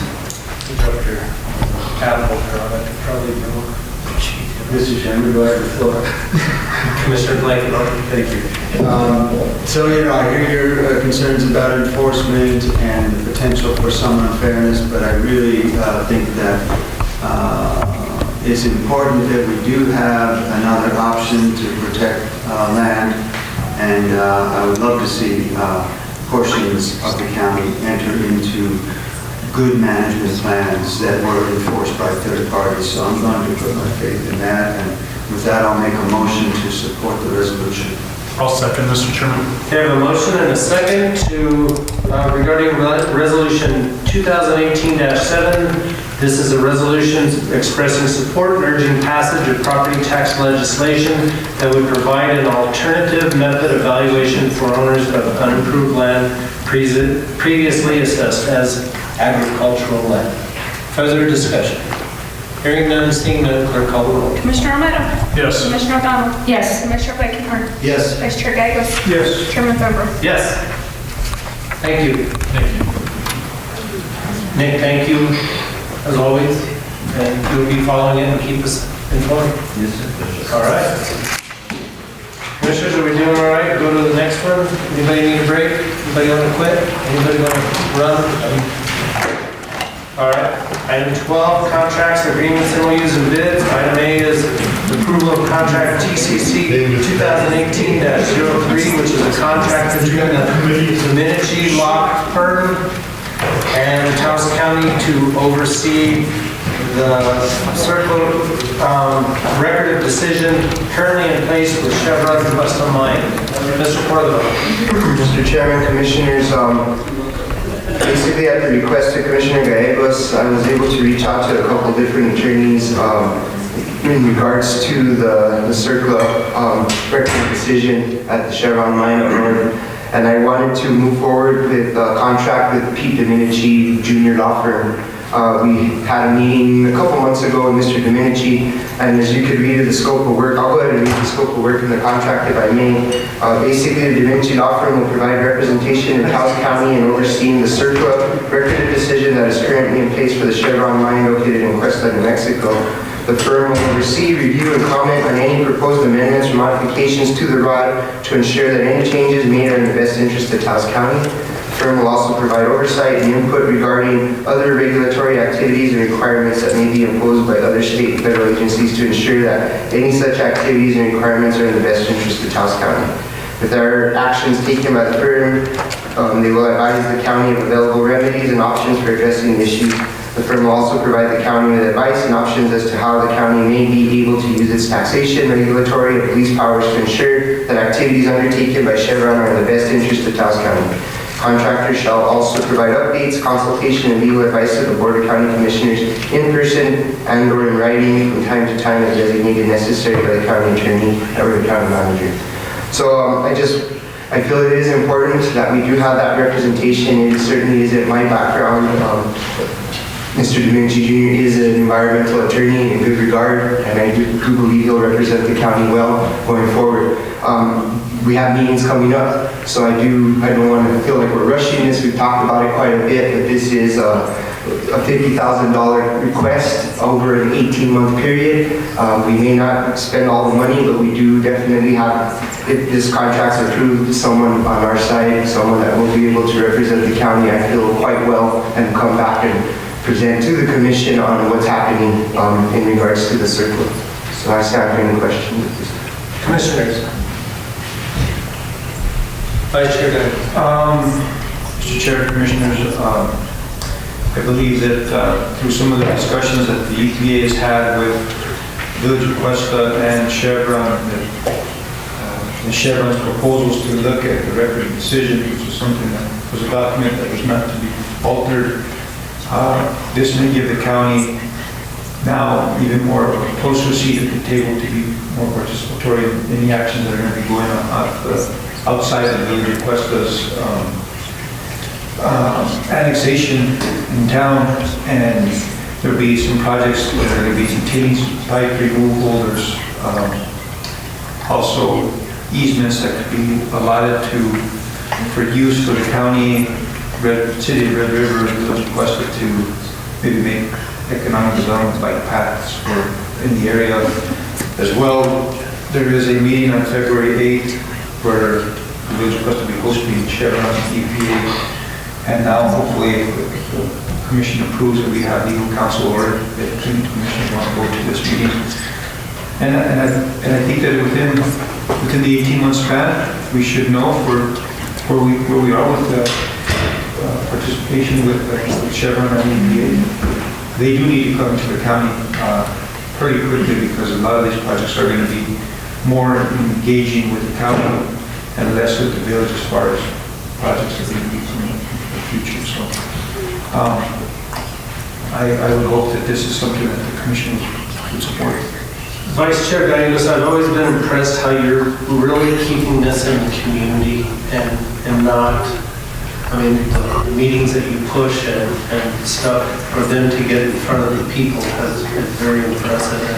And I've always thought from the time that I went to the first one that, hey, Taos County needs to be a part of this, and the fact that they left us out, I think is borderline criminal myself. But if this has somebody watching us and possibly gets us, reopens the rod and gets us in there, because there is a fiscal and an environmental impact to Taos County by the actions as you stated and other things, with questions of their water testing, and that travels through Taos County and is used by citizens of Taos County. So, you know, we've made some request, and this person's from New Mexico and cares about New Mexico, I would assume, rather than going to Texas or someplace else, that they've got a different worry about our water than we do.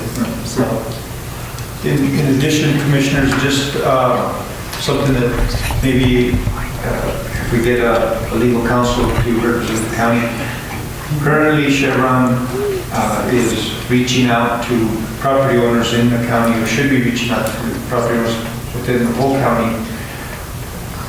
Moly pipe that had been wrapped with asbestos. And they'll bring a crew out, they'll analyze that pipe and see if it's hot or not hot, I guess that's the word you're going to use. So these are things that I think that, in the village's perspective, they have legal counsel that represents them, and they kind of have that support. But I think with maybe this kind of legal representation countywide, people all the way from as far south as, Peñasco to, as far east and northwest in the whole county and beyond, might be able to get out there and have Chevron own up to some of these practices that we got to follow. Mr. Chair, if I may. Oh, all right. I know you didn't know I was here, but I just thought I'd say something so at least could justify it's coming up. I just wanted to add, Mr. Domenici has been practicing in the area of environmental law almost exclusively for about 30 years in Mexico. So he is the right type of person to be looking at this. Thanks. Mr. Chairman, I think this is long overdue. Thank you, Mr. Manager, for bringing this forward. And as you know, Mr. Chair, I have gone to several of the Quest meetings, and so I have continued to support the efforts of the Vice Chair. And I hope someday he'll return the favor and come up and work at the Shawnee Saw Reuse Center. Set a date. And I already have something to give it to you. Set a date. So, Commissioner O'Donnell, would you care to make a motion? Yes. Mr. Chairman, I so move we approve resolution number, I'm sorry, wait, I have to find it. TCC 2018-03. Yes, I will start again. Mr. Chairman, I move that we approve contract TCC 28-03, a contract between Domenici Law Firm PC and Taos County to oversee the CERCLA record of decision currently in place for Chevron Quest Mine. I'll second, Mr. Chairman. I have a motion and a second to approve contract TCC 2018-03 as stated by Commissioner O'Donnell. Any further discussion? Hearing none, clerk call the roll. Commissioner Romero? Yes. Commissioner O'Donnell? Yes. Commissioner Blankenhorn? Yes. Vice Chair Gagos? Yes. Chairman Bender? Yes. All right. When did he start? Yesterday? As soon as we get this all signed, I think he's ready to go. So, All right. Next item is item 13, County Manager Report and Matter. This will be updating the County Commission on various items that we haven't talked about already here today. Mr. Chairman, Commissioners, I'm going to start today and introduce a couple guests we have in the audience, Ms. Erin Sanborn and Mr. Michael Santisteban from Kit Carson Electric.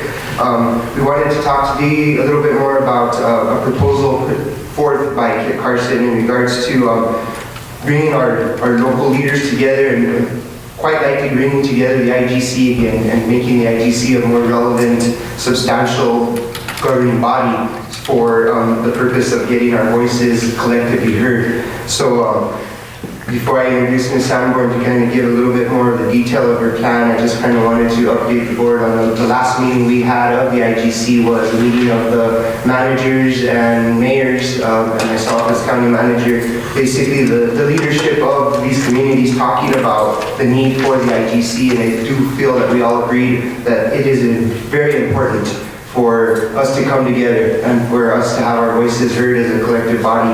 And we do feel, I do support personally rejuvenation, maybe a new form of the IGC, something that really does kind of get back to its original purpose. Part of the proposal, as I read it from Ms. Sanborn, really gets us close to what I feel our Northern New Mexico Economic Development District should be providing to Taos County in terms of a lot of the support that I was looking for. And so I believe, and this is just a lot of my opinion at this point, the fact that we have to talk about this as a group and we're having to come together and talk about the IGC maybe being that, I do have to question the intent of the Northern New Mexico Economic Development District and whether or not Taos County is really benefiting greatly from that organization. And if we do move forward with revitalizing the IGC, I think it could potentially be more local and give us more of an opportunity to do what the Northern New Mexico Economic Development District is supposed to be doing for us. We had a few other mayors from the Enchanted Circle also voice some concern, displeasure, or perhaps the feeling of being forgotten by the Northern New Mexico Economic Development District. So I'm grateful for Kit Carson leading the charge on this, and at this time I'll let Ms. Sanborn kind of come up and talk to you a little more and field any questions you have regarding the proposal.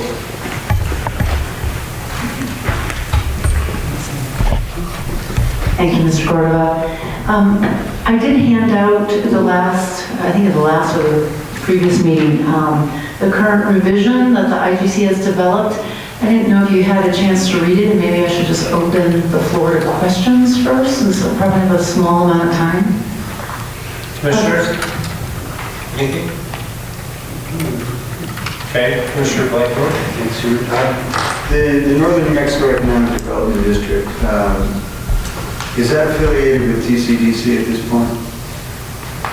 Not in a direct relationship. I do believe in the past they probably consulted with each other. They probably had some kind of familiar relationship, but I can't say that there's a direct relationship at this time. Yeah, I did look over the plan, and I thought it was a good outline of intent to move forward. Thank you for that. Commissioner O'Donnell is our representative to IGC. Just for... So then maybe I would add a few things. So this Thursday, the intent is to have the mayors and the managers present at the IGC meeting at 2 o'clock here in the council chambers, and to vote on 3 components. One is the revitalization of the IGC, that people agree to work together to look at 3 components. One is a fiscal sponsor as a 501c3 organization, the makeup of the group and the voting participants, and then also what is the need for staff. There will be a few people in the room on Thursday who are interested in potentially funding this kind of effort, because I know that there will be staff required to really help all of the municipalities move forward. And then I don't know if we'll get to it, but it is in that proposal, what are the emerging top few initiatives that the IGC would take on? So for instance, we know that from the millennial groups that have been meeting and the individual municipal meetings, some of the issues that are kind of coming to the forefront across the Enchanted Circle are definitely housing. So whether you call it affordable or workforce housing, and integrated some kind of transportation. So that would include the Northern New Mexico Economic Development District and the RTD. And then really the more challenging pieces of how do you do job creation? How do you ensure job creation from multiple sides, whether it's supporting small business entrepreneurs, whether it's attracting the right kinds of businesses, whether it's using our broadband infrastructure to support from home businesses. But those seem to be starting to bubble up with some of the initiatives that need a collaborative approach and a collaborative advocating group. So whether it's advocating for appropriations at the state level or whether it's going after common grants, those are some of the things that are starting to bubble up. So the hope is we'd get that far on Thursday to say, here's the top 3 or 5 initiatives that we'd like to begin to take on and begin to figure out what are the first steps. I know that Michael said that he's got a really good feeling how the millennial groups are going and the energy that's coming out of those, and he seems very enthused. I don't know if you want to add anything regarding the program that you're working on. Yes. Hello everyone, my name is Michael. We are gaining a lot of traction at the millennial meetings. trying to incorporate Quest Red River Range Fire Eagle Nest. We have about a group of 25 to 30 people. We are actually meeting tomorrow, and we encourage anyone to participate. Like Aaron said, the three main components of the millennials that they were talking about is childcare, affordable housing, and financial literacy. So mortgage, those kind of things. And we are willing to talk wherever and whenever, and we are trying to create a group that has a lot of meaning and a lot of push in these local. And he wants it from the young to, the cap of the millennial model there. He would like a little more youth involvement in there, so, somebody that's community oriented and stuff from teenage, high school, something like that. He welcomes that. So. Yes, we encourage anyone from 19 to 38, 39. It's a... But we've got the older. Can you be an honorary one? You can definitely watch over, but it's really interesting. I almost get 2 votes. It's really interesting watching the older side of the millennials and the newer side. Just the different interaction is really, really cool. Mr. Chair, Vice Chair, if I could ask, maybe what'll help, I think it'll help in our Thursdays too meeting is having a inventory of particular skill sets that everybody's already kind of leaning towards or not. Because when we're looking at trying to bring in businesses from out of town, we need to have that human inventory of what kind of skill sets are we leaning towards, more of a assembly, manufacturing, more machinist type of organization. And if those millennials are important to tech, well then let's get an inventory of what those techies want to be able to stay here in Taos County and bring those kind of businesses in. Because I think that's one of the things that we're lacking, is having that inventory.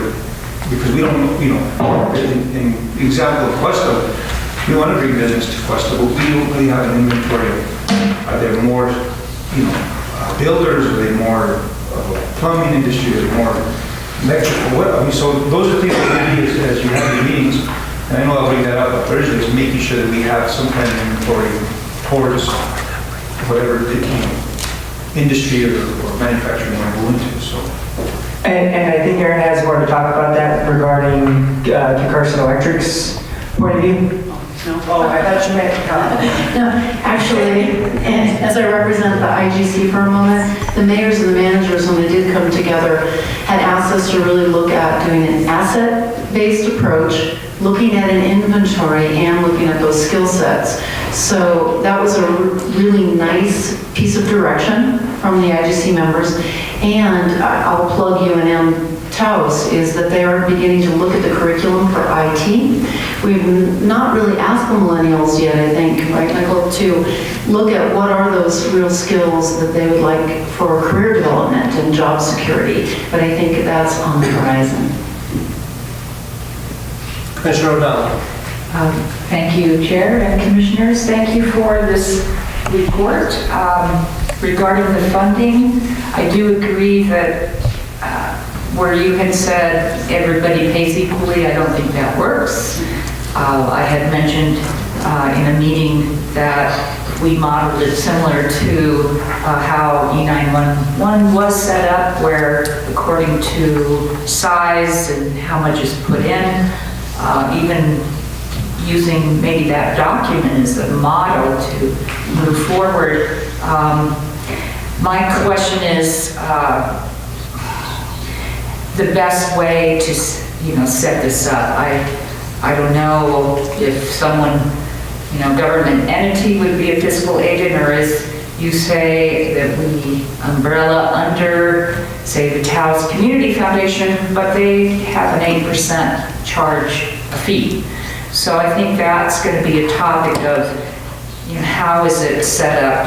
How's the funding set up? And I'm encouraged to hear that there may be potential funders already at this meeting, so that's encouraging. So, And Mr. Chairman, to address Commissioner O'Donnell's, I kind of have the same concern, and I'll just go ahead and put it out there. My only potential concern would be we're a governmental entity creating another governmental entity. And so at the end of the day, I've said it before, I'll say it again, I don't know if economic development goes the smoothest through a governmental entity. We're not the quickest to maneuver. We try our best, but we do have the bureaucracy of being government. So that's my one concern regarding specifically economic development and creating an IGC that's another governmental entity. I do like the idea of a nonprofit arm of it, which gives us a lot more freedom and ability to pivot quickly and adapt to the needs as we know what the needs are. So I think So then it would be either creating separate nonprofit or working under the community foundation. I'm just wondering, Mr. Manager, do you have any issues with that 8% fee they charge? I always have an issue with anything. I think you know me right now well enough to know that I do have an issue with the fee, and I don't necessarily discard them. They are certainly a very valuable entity within our community, but I do think it's something that we will probably need to talk about more on Thursday. This is my point, and discuss that particular concern and see when we're talking about structuring how we maybe can alleviate that concern of mine while we structure it. So it may be able to still be a governmental entity with a subsidiary that has the ability to be a nonprofit maybe. So it's a lot of ideas we're still throwing out there, and I don't have every answer, but I do see that if we form correctly, there may be a potential to go to the state and see if there's any funding that maybe has been given to COGS. I know that's going to be a little bit broader request, any statutory request of our senator and representative in a future session or something, but I do think that if we form well enough, we can then take that power to Santa Fe and see what they can help us do. And you don't see any problem with forming a nonprofit? There's no legal issues with that? There may be, but if we're in economic development with some NEDA provision, there's a little bit more room. And so that's kind of, I don't have every answer, I just like to throw out some of these ideas, and I do think using NEDA, there may be opportunity to do that. Thank you. And go ahead, Erin, I'm sorry. So the principles we've been operating from up until this point is to not recreate more bureaucratic red tape and mess, so to speak, and to empower municipalities to do the work they're doing, to provide the staff to help you. Like, if there is a grant from NEDA, to draft it for you, to give you the kind of power you need to really do what you do best. And then the other principle is to operate from I'll call it a public-private philanthropic partnership, which is looking at how would a 501c3, how would municipalities, and how would private investment all work together to handle or to approach solving some of the challenges around housing. It's one of the more challenging ones, but it will probably take a public-private philanthropic partnership to really address it. So those are some of the principles this group is trying to put forward to operate from. I agree with Mr. Cordova that, we still need to get down to levels of details to know how this would work, but those are some of the principles to operate from. And the last one is, it's not everybody pays a fixed contribution, because smaller municipalities can't afford to do that. So there's flexibility in the intention. In going the public-private model or the 501c3, would they still qualify for the CDBG funding that's available for economic development, which is totally separate than the other? Good question. That's $750,000 that we could do on a joint county-wide thing that I think would always do what I've asked, is that we don't compete against each other, that we all work together for the common goal for the whole county. Mr. Chair, I think that would take a little more research to give you a definitive answer, but I understand where you're coming from, and I think working as a cooperative group, if the IGC by itself can't do that, maybe we could work together to pick one entity, the county, the town, the village, that may take the lead on it with all of our support. So I hear where you're coming from. I believe that's the intent of us coming together and working collaboratively. It's rarely tapped into, and I think we should really go after it. Be a nice county-wide project. Commissioners, anything else? Thank you. Erin, Michael, thank you. Michael, see you tonight. So moving on, next I want to, very positive note here, present to the commissioners an award that Taos County was able to receive at the NMAC conference. Taos County did receive honorable mention for safety award. Next year we hope to be higher than honorable mention, but we certainly appreciate this award. When you get above this, you get a big check. So that's my big goal, is to get us a check. And I really want to thank our risk manager, safety officer, Jason Trujillo. 3 years ago, we did not have that position. We did not have a risk manager or a safety coordinator here at the county, and having that position is showing. You can see the benefits of that hard work. We're getting, and I'll let the chairman, when he gets into his report on multi-line, give you the details. But you can see the details in those reports, and our numbers are getting better. And so I definitely want to thank Mr. Trujillo and the staff of HR that support him. And it's not always easy to hear that we have to fix safety issues. And so I always appreciate when Mr. Trujillo brings these things to our attention, even if it does frustrate me for a moment when I have to figure out how to pay for it and I address the issue. But not knowing is way worse than not figuring out or not having the money or the funds right away to do it. So knowing that we have a problem means we can fix the problems, and we have. And we do our best to support his efforts or anyone that has a safety concern. So congratulations to Taos County. Moving on, next, I would like to talk a little bit more about the Historic County Courthouse. Commissioner Romero has brought up the Rio Grande Historical Society grant, so we did reach out to Mr. Chris Madrid, and we're working out with them the details. It looks like what we'll be able to do is just allow them to procure directly what we're hoping to do, which is light up and protect our murals in the mural room. So we're working with them. We definitely feel we can spend that money or let them spend it on our behalf. And so that might make it a quicker process as well. Also, I do want to mention to the board that we've had a lot of discussion with the town about looking at CDBG going forward, maybe with another joint project. But it does look like it'll be very difficult to replicate the joint project we did with Youth and Family Center. So at the county side, we've been looking at our alternatives as well.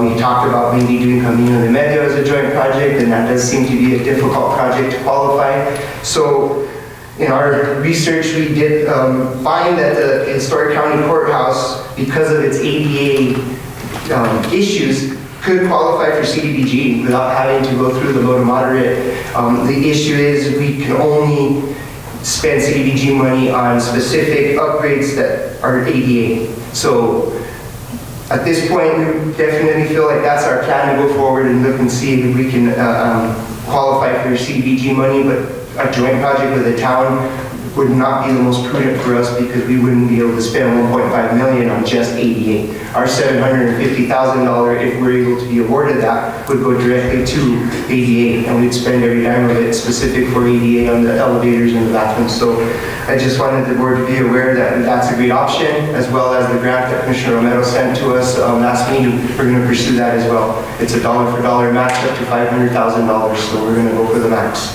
and see if we can get that.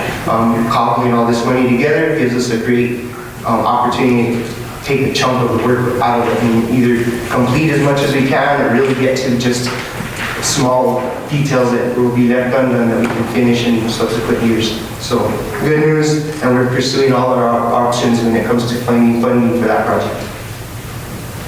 Next, I wanted just to mention to the board personnel policies. I've been telling you that we hope to bring we are still reviewing and receiving concerns, so I hope to bring that to the board. I mentioned maybe today, it'll probably be more like March. I do want to give everybody the opportunity to let us know any concerns that they find through practice, and there are some things that are coming up. So more likely March, you'll see our concerns in a red line for total review, input, and then we'll bring it back at a subsequent meeting for any adoption. So I just wanted to apprise the board on that. We have re-advertised our county attorney position, so that is back out there for advertisement.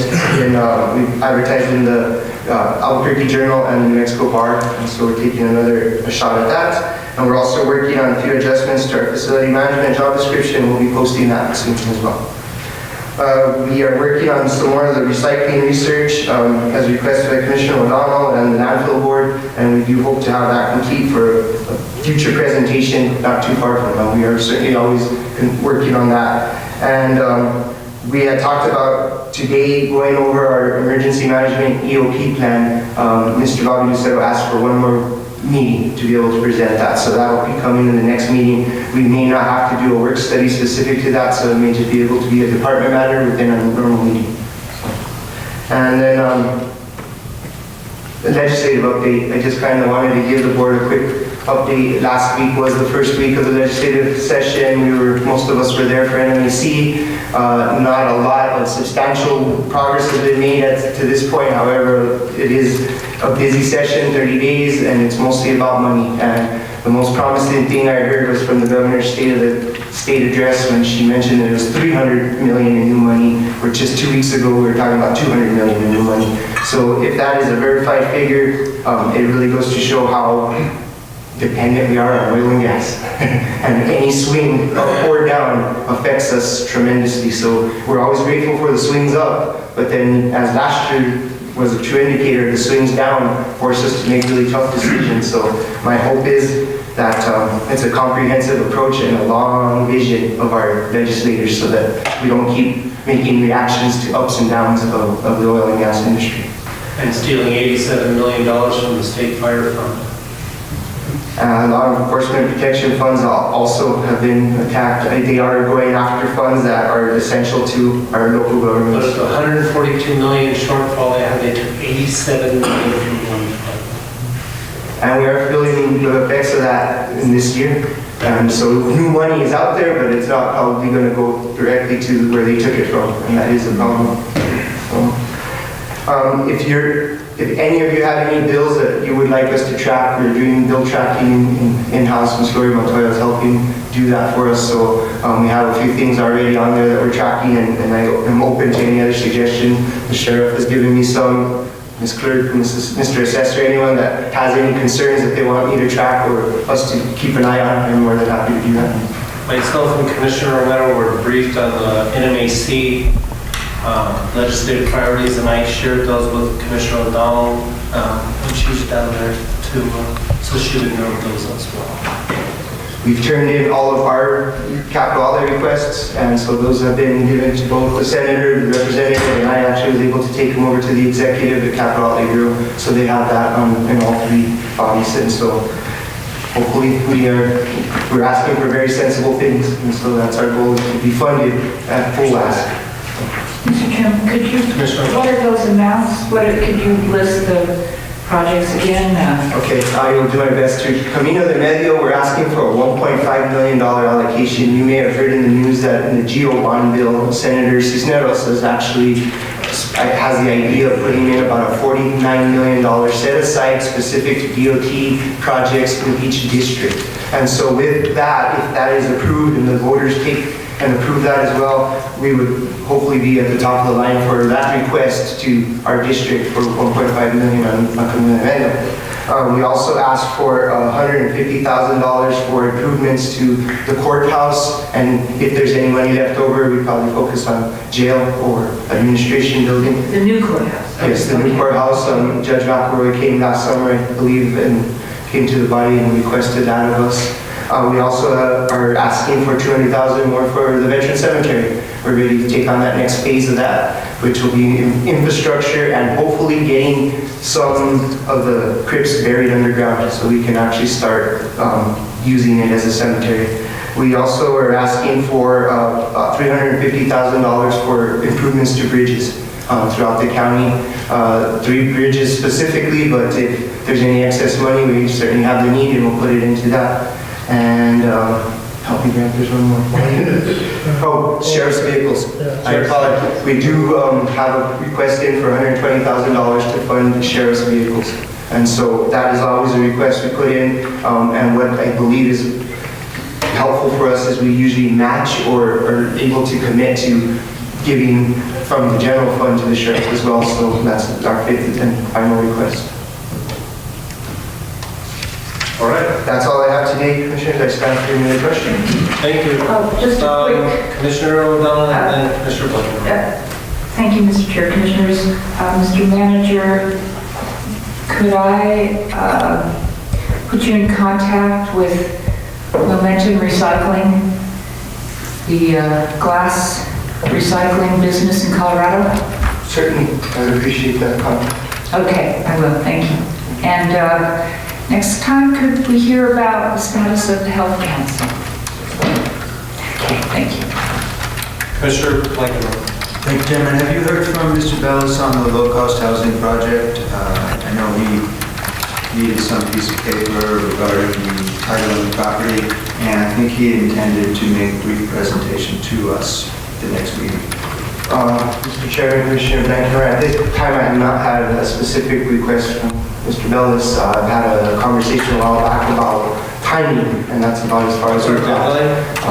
Basically, he told me we have about 2 years to vacate Herndon property, and that is part of why we're working so hard to design and work on a new building for us to have a place to go. So, but that's about as far as we've had a conversation. He hasn't had a formal request yet to come to the body. I'll reach out to him to see if There's no deadline coming up that we need signatures or something? There is a deadline coming up on the application for the tax subsidy, and that's, I think, the middle of February. I do think the town is moving right along. I think they've already signed the contract. But yeah, reach out and maybe we can get an update. Okay. Thank you. All right. Thank you, Commissioners. Moving on, Nelson, if you could state, this kind of affects you a little bit too. It's a good report. I shared a copy with the sheriff.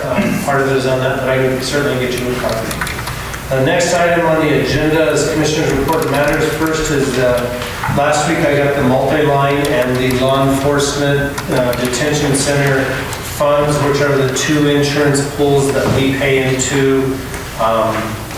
If you go to page 2, everything looks really encouraging for Taos County. Even though we had an increase from 13 to 22 claims over fiscal year 16-17, if you notice, our losses are still down.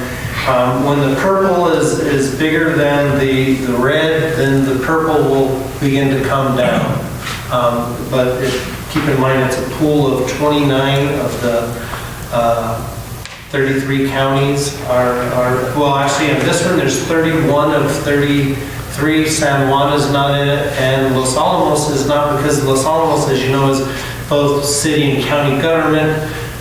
There was a coin flip or a decision made about, I forget how many years ago, 10 years ago, and they went with the municipal because they can go with both. So that's why there's only that number of counties involved in this fund. So what this is promising is our claims are coming down and the amount of the claims are coming down. So our loss prevention is working. That's pretty much what it shows there. Page 3 shows you the types of claims, 38% auto, 29% civil rights, 16% property, land use and junk relief, 13% general liability, 4%. Our county really looks good compared to other counties when they put the screens up there. And as you see, our claim count is really coming down over the 5-year period. So you get a little analysis of each claim type that I listed before to show what it is. Then we go to the final is the law enforcement 5-year loss analysis. Keep in mind, law enforcement pool is also our detention center pool. They're lumped together. Pool overall is really in trouble. There's so many claims, thank God not from Taos County, but statewide, particularly 3 counties, and it's the law enforcement detention center pool is in a lot of trouble, but it's not because of us. If you go to that page, I'm very proud to show that our green line is going down on our costs, and if you notice the last year, our losses and claims are minimal. This is really positive. If you go in 15, 16 fiscal years, we overspent our contribution by 144%. Then by 74% the next year. And now we're down. Back in the multi-line pool, the goal for a 10-year average is about 66%. If you go back to that page, we're right at 66%. So that means our increases this year for our contributions into the insurance pools are at the minimum, which is between 7 and 9%. So it just shows that we're doing good. Our 5-year loss ratio and law enforcement detention is still above the 100% mark, so we're still a little in the red, but we're in the right direction. And that's what I wanted to convey to the commissioners and the public here today. So everything in detention centers is based around pretty much mental health issues when you have a claim, a substantial claim. You all know the $22 million claim that was in Doñana County. That was the Slevin case that was settled for $15 million. That all comes out of the pool.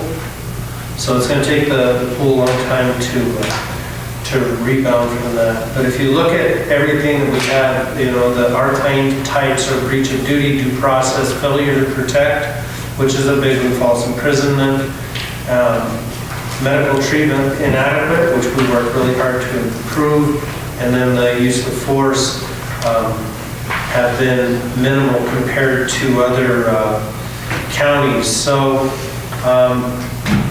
as long as we keep on the same track and everything, we'll still be, insurance business the way it is. We're almost always going to see an increase, but our staff is doing a great job to keep our increases at the very minimum.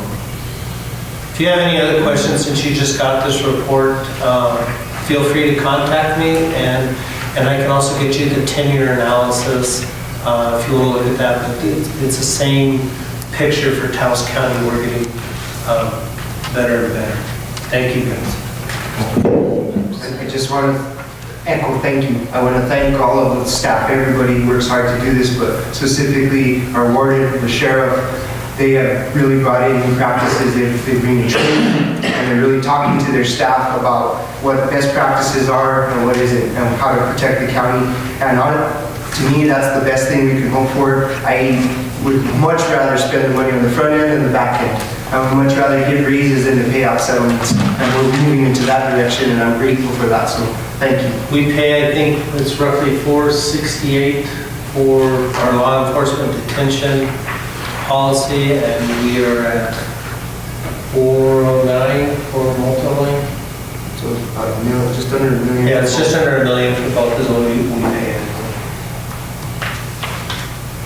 All right, next item on the agenda. Any other questions? Just get a hold of me. Thanks. Item B is new business to be considered at a future meeting. Okay.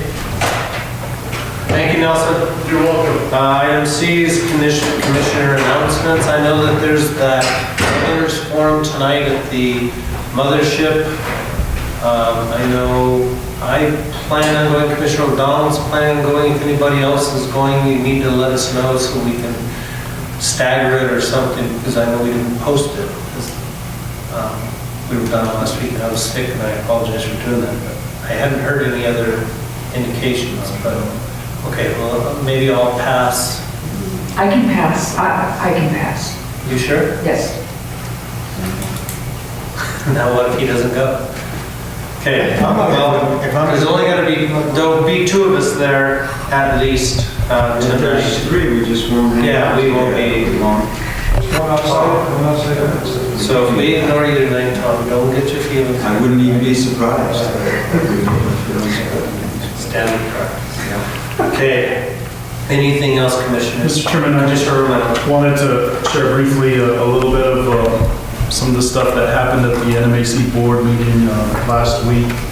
As you know, many of you attended the NMAC conference in Santa Fe. I think it went well overall. The NMAC has a few items, legislative priorities that we're supporting. And we've got, for example, the Forfeiture Act reform. We support legislation that addresses the federal equitable sharing and storage of abandoned property and local authority to seize and dispose of forfeited property while preserving due process protections. The second priority we have is to maintain the liquor excise tax distribution to the LDWI fund. This supports legislation that maintains the current distribution from the state liquor excise tax to the local DWI grant fund. Local Election Act, support Local Election Act legislation that provides for a single election day, uniform processes for certain local government elections, and item 4 that is a priority for NMAC is the county funding of the healthcare, support the significant involvement of county policymakers in federal, state, local healthcare, human services, medical planning, funding, and service delivery, decision-making, oppose the measures that further shed federal and state healthcare costs to county governments. Tax reform, of course, is a support legislation that protects the county revenue without negativity impacting county governments. In all tax reform efforts, oppose efforts that reduce the state's hold harmless distribution to counties or reduces county GRP authority. And with the last one that we support is the support of adequate funding for county detention facilities and community behavioral health services, and effective diversion of individuals with serious mental illness and substance abuse problems from detention facilities. Mr. Chairman, you've agreed to serve or to be there in attendance at the next NMAC board meeting that we have on February 3rd. I won't be able to make it. That's in Santa Fe. Some of the key policy statements that we do oppose are the opposition to preemption of local authority and the opposition of unfunded mandates imposed on county governments. And the final one is the opposition of any legislation that has a significant negative effect on county revenues, Mr. Chairman. Thank you very much for the time. Another one they talked about is the retention and law enforcement allowing return to work for 5 years post-retirement. We spoke at that one. I asked Commissioner O'Donnell to keep that one on her radar and let me know as well. And there was some other, but they're going to be very active. And the other thing, Mr. Chairman and Commissioners, is that from here on out to the end of the legislature, the executive committee, of which I sit on, will be holding a teleconference every Thursday. I believe it's scheduled for 11 a.m. And so if anybody wishes to connect in, I can give them the code. And there's a lot of great discussion that takes place with regards to issues, bills that may be occurring at the time at the legislature. And during the meeting before that, I was re-elected as the District 1 representative to the Multnomah School Board. Congratulations. Thank you. Anything else, Commissioners? Mr. Chairman, Commissioner O'Donnell? I'd like to announce I will be attending the governor's prayer breakfast this week. And Did she actually go to that? Yes, and I will be taking a senior from Penasco High. Her name is Estrella Gonzalez. Her mother is Matilda, and the late Chris Gonzalez of the Penasco area. She is going into medicine, and as it so happens, the guest speaker for the breakfast is Dr. Gallegos Macias, who will talk about her experience in family medicine. So I think this will be a great event for Estrella Gonzalez, and I hope it inspires her to continue to become a doctor and come back to the Taos area. What's the date of that, Commissioner? That's this Thursday. Okay. Tomorrow? I mean, day after tomorrow. Anything else, Commissioners? Okay, moving on to item 15. Taos County Board of Commissioners may convene in closed session to have a discussion regarding Taos Health Systems Incorporated lease. This matter may be discussed in executive session under the Open Meetings Act exemption 10-15-1H8, which allows for discussion of purchase, acquisition, disposal of real property or water rights by the public body. Mr. Audio, is it your recommendation to the board that we go into closed session at this time? Yes, it is, Mr. Chairman. I would entertain a motion. So moved. Second. Motion and a second for Taos County Board of Commissioners to go into closed session under the exemption of 10-15-1H8 of the Open Meetings Act. Clerk, call the roll. Commissioner Romero? Yes. Commissioner O'Donnell? Yes. Commissioner Blankenhorn? Yes. Vice Chair Gagos? Yes. Chairman Bender? Yes, thank you.